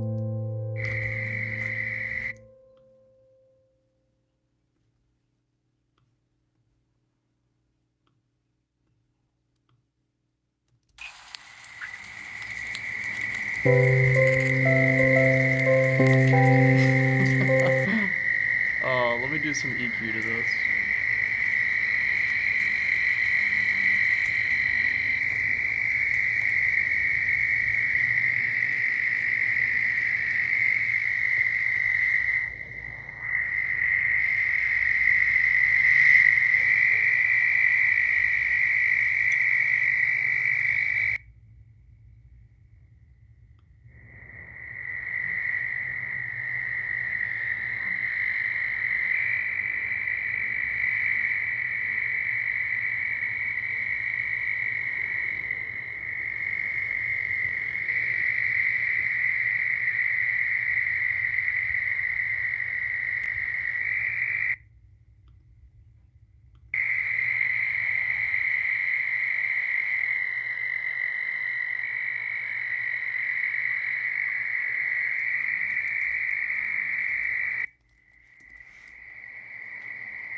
Alright. That is those frogs. These frogs, so we have a spawn that happens every spring, and I went out with my iPhone, and they hit 80 dB. So they were so loud. Every year, they're so loud. So I recorded them, and I just did some EQ things. So I took out like the lower frequencies. I cut up. I have a high pass filter on it. Cuts anything below 100 hertz, and then I'm cutting everything below about 8K. And then I'm really taking out some of the transients, and then I'm running it into an 1176 compressor, and I'm basically trying to tame it where it's not taking over this whole track, basically. So let's see if this actually works. And I'm gonna do this. We're gonna pull out.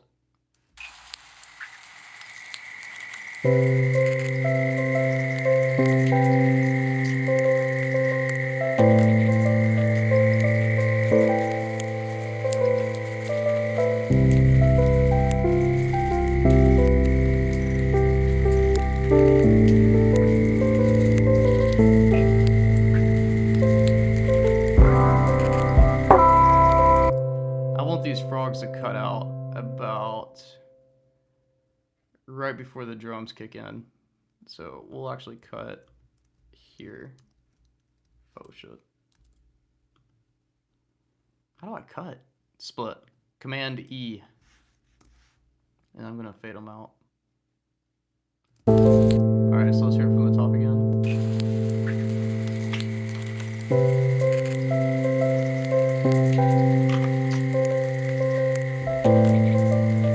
You should do it then.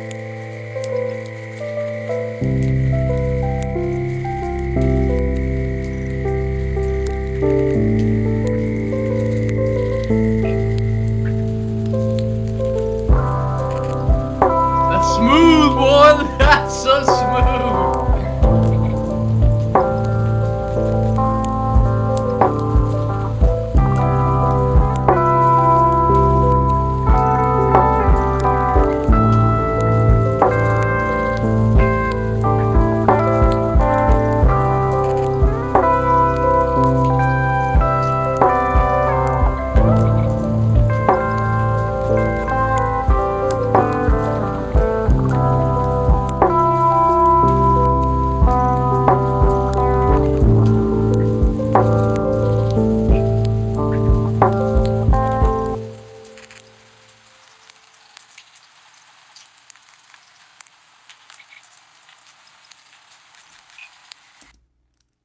So that's pretty slick. That's pretty quick. That's the first minute.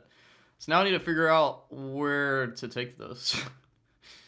That's the next question. All right. So let me think. Let's go to, what is it, measure 26.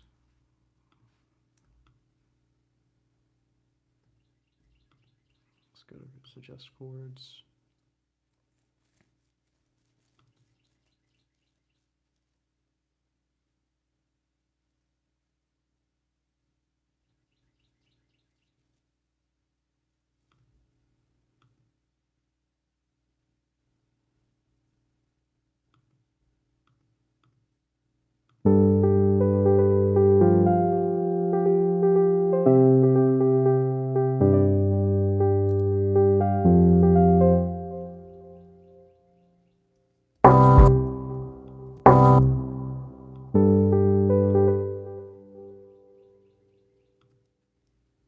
Let's do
Okay, I actually kind of like that chord progression, but the MIDI has got to change.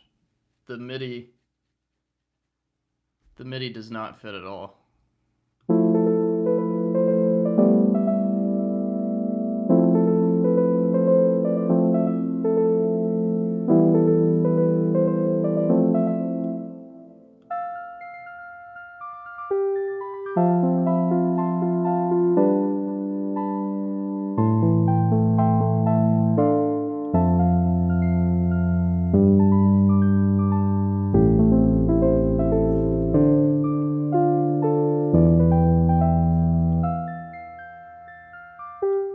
Let me see what this actually sounds like on guitar first.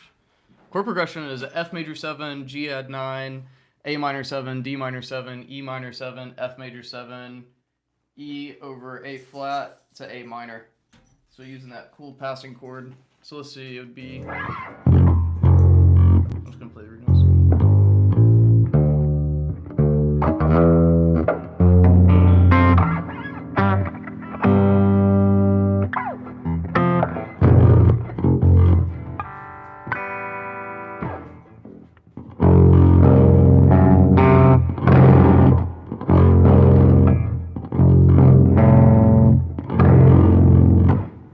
That's really hard to think about.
so damn confusing, man.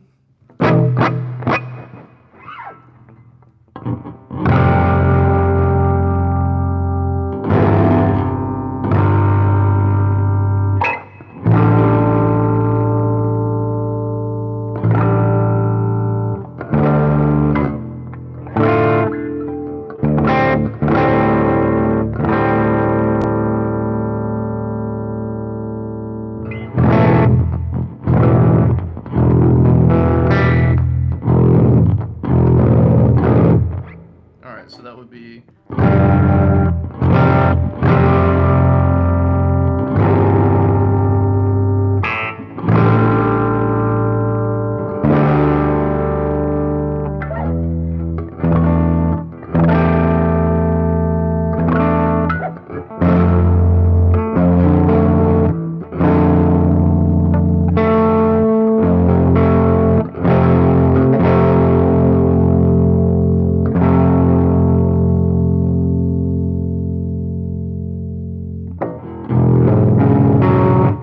I don't know how to use this chord.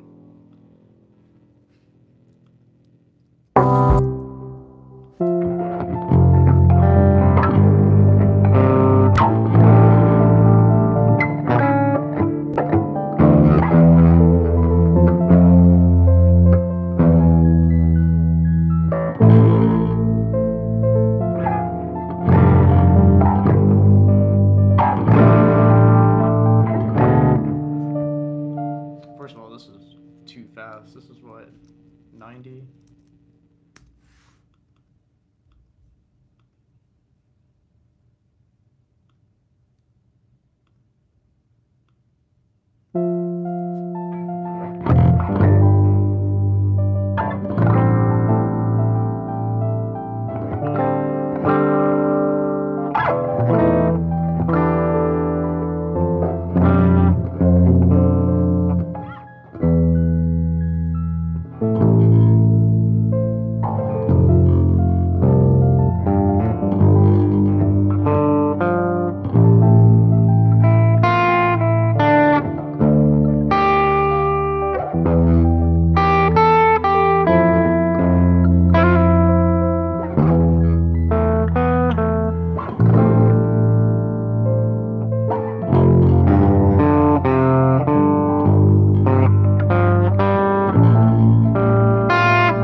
I think that's how I'm gonna do it, is something like that. It's basically like my Wide Boys.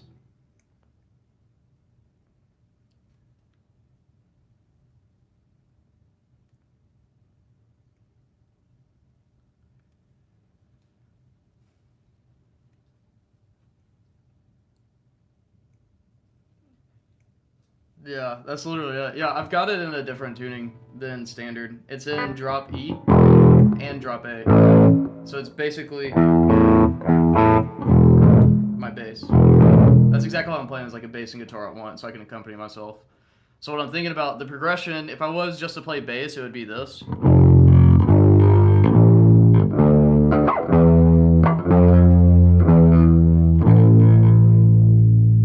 So what I'm gonna do, what I think I'm gonna do is something like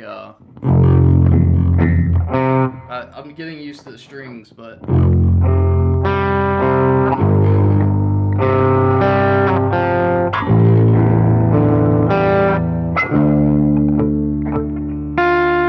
maybe I should do it fingerstyle.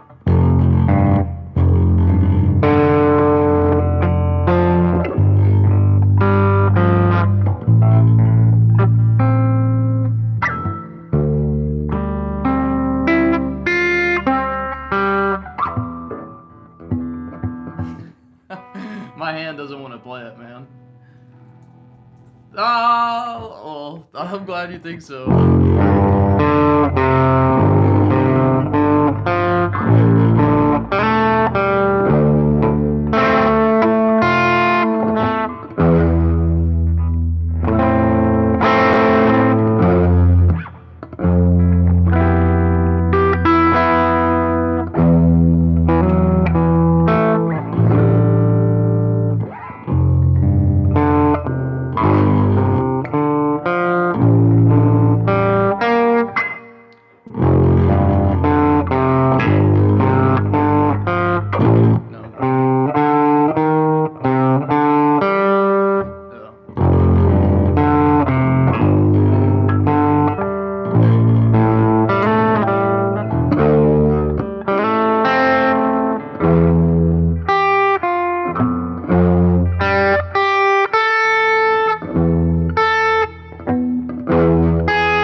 get it down where I can actually record that. That'll be the idea, something like that.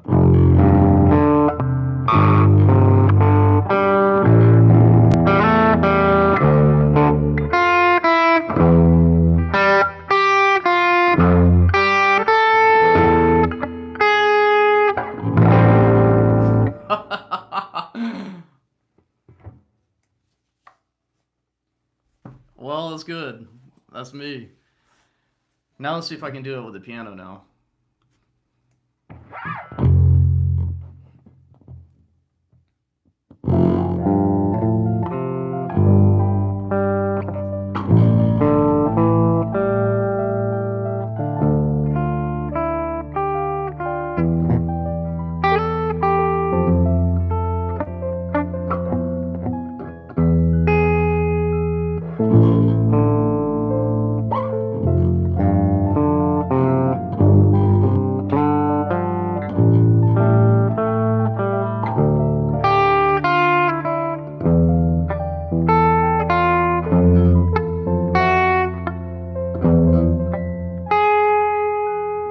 I'm rushing it.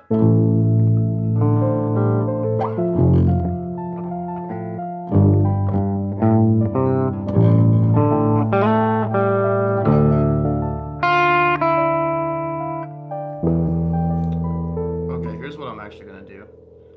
I'm gonna pull this MIDI out. I'm gonna say, yeah, that's what I'm gonna go with for the time being.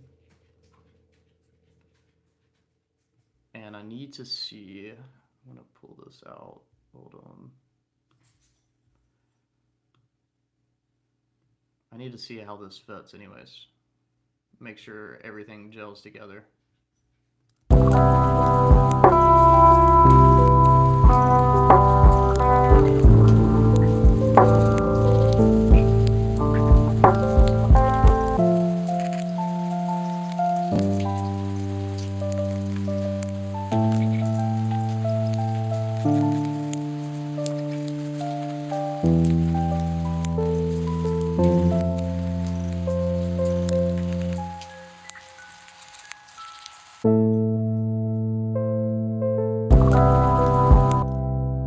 I think that actually works. I think it needs, there's a part that I'm gonna take down, but what I'm actually gonna do is this. We're gonna insert a MIDI track, and I'm gonna grab one of my favorite,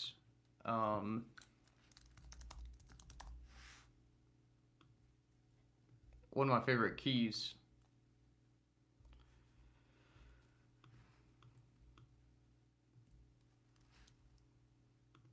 Let's see, it's under what? Pianos.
I think that'll probably be the idea, is to just let the two pianos handle that. And I'm gonna do some panning.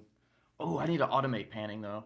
But yeah, I think that's gonna be the idea, is to let these two pianos take it, split them left and right.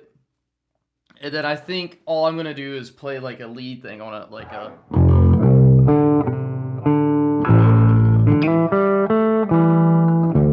Hold on.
Oh well, I can't stop. I can't stop.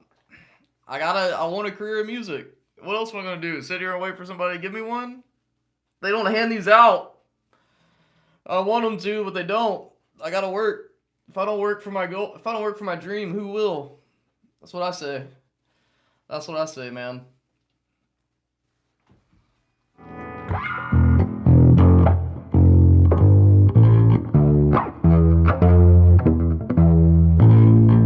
That's such a cool progression.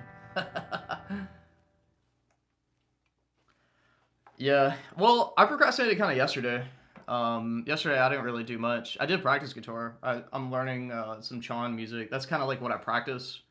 And then, because practicing is like kind of boring. I don't know. Like, I've studied a lot, and I feel like, I don't know. Maybe this is just me, but lately it's hard for me to sit down and just practice theory after being in music school where that's just like drilled in me.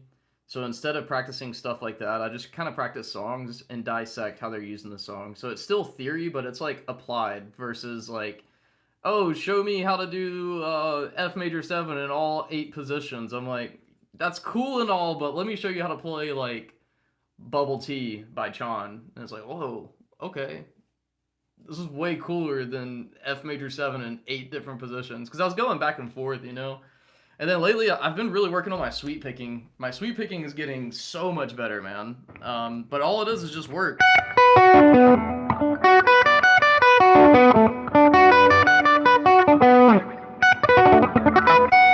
It feels weird on this 8 string. The neck is just so big.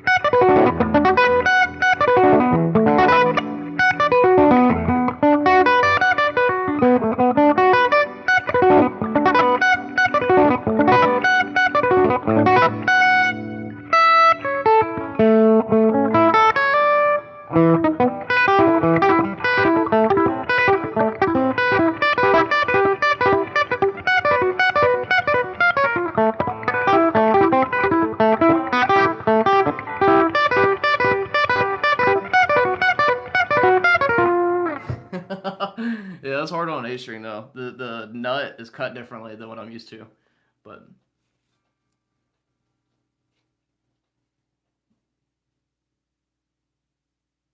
yeah, you should absolutely do that.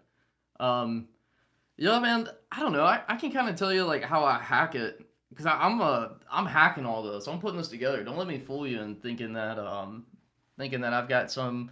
I mean, I think I do have God-given talent in terms of like this is what I'm supposed to do with my life. But I think anybody can feel that way if you love it enough. So I don't want to. I would just say that's my unique thing is that I love this shit. Like I genuinely love this sitting here and figuring all this stuff out. That's my superpower. Now, for in terms of like productivity and putting stuff out, I don't know why, but for me, it's like I can sit. Well, I've got two phases. If I'm trying to do something really experimental, I won't live stream. If I am just writing, it's fun to throw in a live stream because I'm a one man band, so a lot of times like you guys keep me company, and like sometimes y'all just be like, "Hey, try this." I'm like, "Oh, okay," and it's just kind of fun just to see what happens. But I would just say like make it a habit and start with the end in mind. Yeah, that's probably the best piece of advice. Is like think about what you want to do and build it out in your mind. Like in my mind, I know exactly where I want to go. I know exactly where I'm headed. I know everything I need to do. I just got to do it. So it's kind of like in some ways I'm kind of on autopilot and I still don't know that I've got it figured out. I could be completely wrong. As I get more data, things change. But at the end of the day, it's like I know what my why is. So like my why as a human being is to compose music and to serve others by helping them find their sound. That's my why, right? So now it's easy to take action and it's easy to justify the actions that I'm taking. Because if I'm just sitting here and say all I do is live stream me playing covers, because sometimes it's easy. A lot of these people, like Cray knows me from, I would jump on TikTok Live and Reddit Live and YouTube Live, and all I would do is covers after covers after cover. And my thing was I can sight read music really well, so that's all I would do. But that's not really aligned with my why. That's why lately, I pushing over to YouTube, building out a new following on YouTube. People don't know me as doing that on YouTube, so it freed me up to say like, hey, YouTube is this creative endeavor where it's all I'm doing is creating. Now, for those that follow me like you, this is the second time I've seen you on here, Blood Moon, and I think so far that it's just me writing and talking about my art. That's all that you know me from. You don't know me as the guy who just sits here and does a Tools Day live stream for 3 hours. While there is some on YouTube, and I don't want to act like I don't do that, because I do, and I don't think there's anything wrong with it. It's just, you gotta, like, scene and setting. Like, imagine you're being your own trip sitter. What you want it about? What? Let me get your eye, booger. Charlie said, yeah, Dad, tell him. I think that's my issue. I know exactly what's wrong with my head. Boston, stop. Get a journal. I journal all the time. Boys, stop. I'll kick you out. I'm going to take care of you. You don't need anything. Most people work. You're just spoiled. Your dad's home all the time. Hold on. Let me put them out. Let me finish this and then I'm going to go play them. Come on. Let's go. Come on. Come on.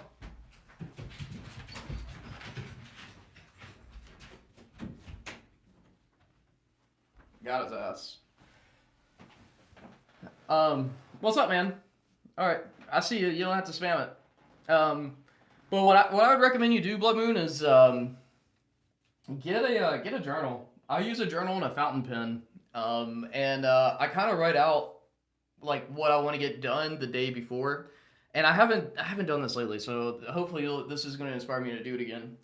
But what I do is I'll say like, hey, tomorrow to be a successful day, these are the things I'd like to get done. So like today I also need to go work out, and I need to finish my homework because this is my last week of 2 courses, thank God. I'm in a music business course that's like literally the most irrelevant shit unless if your name is Taylor Swift or Post Malone or a big superstar. And then I'm also in a cultural studies course, so it's like 2 big time sinks that have no value in what I'm trying to do. But that's college, right? But anyways, I journal out a lot and I get these frustrations out, and then I also talk about things I want to do as a success, and then set goal setting. Like you probably heard the acronym SMART. So specific, measurable, actionable, repeatable, and timely, I think is what they stand for. Set them out and plan it backwards. Like I feel like if you are in your head, you're dead. If you can get it out of your head and you can annotate it, and like for me, writing is a ritual. I have a nice leather-bound notebook. My pages have no lines on it, so it's just free form. I use a really nice fountain pen with really nice ink because I appreciate a really good pen. I've had the same pen for 10 years now. I bought the pen for like $70 and it's lasted me 10 years. Find me, you know what I mean? Like, so treat yourself and set yourself up for success, because if it's difficult to do and it's not enjoyable and nice, you won't do it. It's like kind of like playing guitar. Like if you just buy a cheap guitar because it's cheap and you don't really like the way it looks or the way that it plays and the way that it feels, I'll put money on it that you won't play it. But if you buy something that is like I don't know, I'm a fan of like buying nice things, not just expensive for the sake of expensive. But like the guitars I play because like I like them, I want them. You know what I mean? I'm like, and it's funny, it's kind of cured my own gas. Like I know I made a video about it yesterday, but it's kind of cured my own gas because it's like I literally have everything I want. Now all I want is to write music with the stuff that I have. So.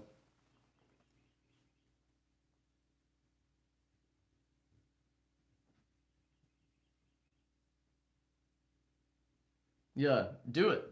And find friends that have similar goals.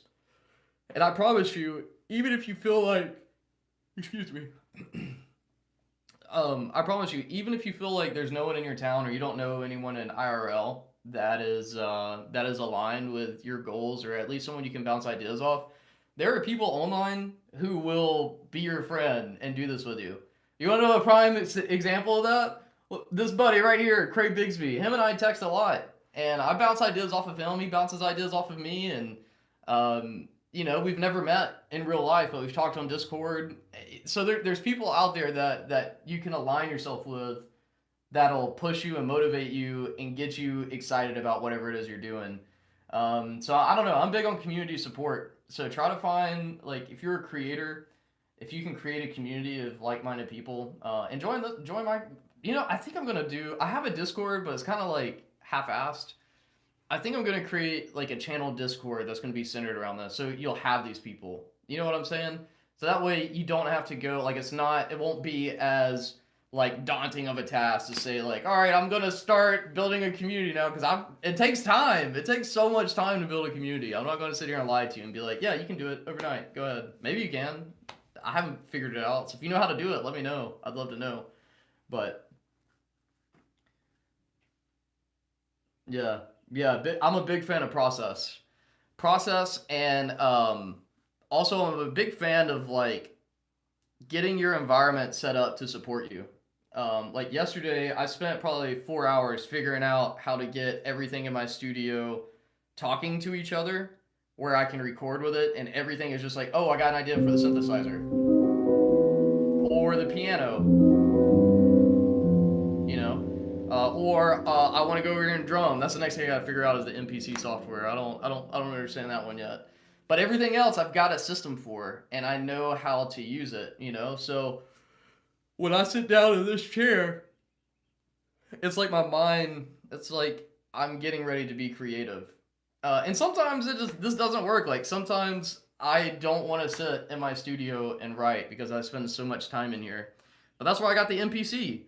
I can just when I'm feeling that way, all I gotta do is grab another piece of gear that I've invested in and just go into the living room and just like hammer some stuff out or plug it into a keyboard.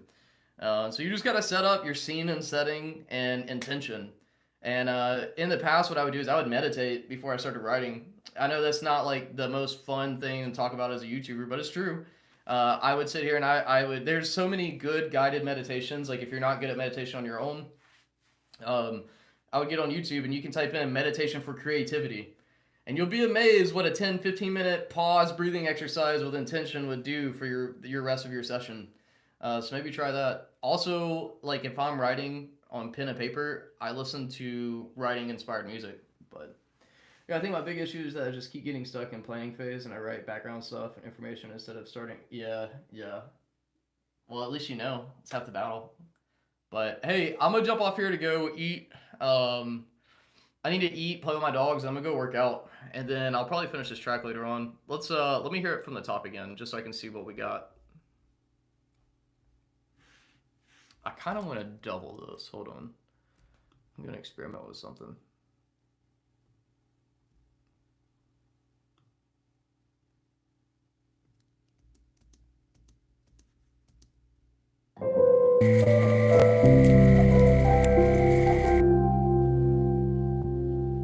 All right, let's see how this sounds.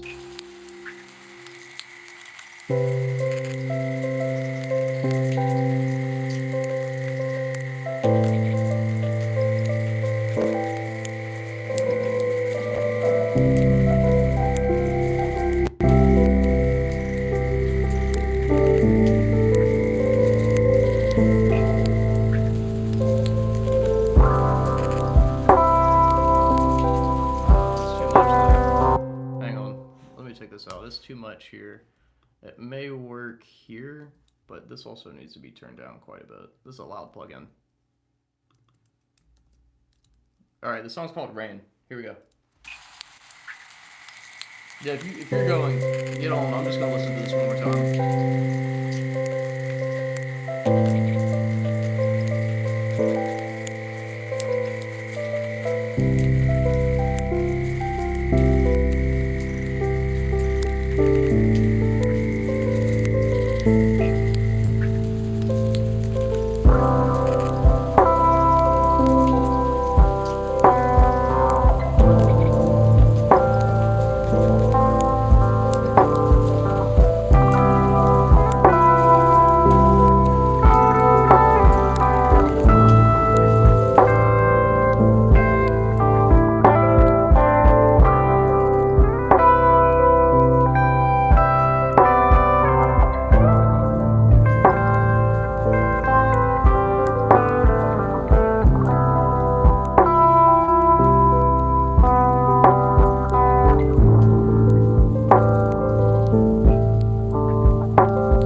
don't know how I feel about the piano part.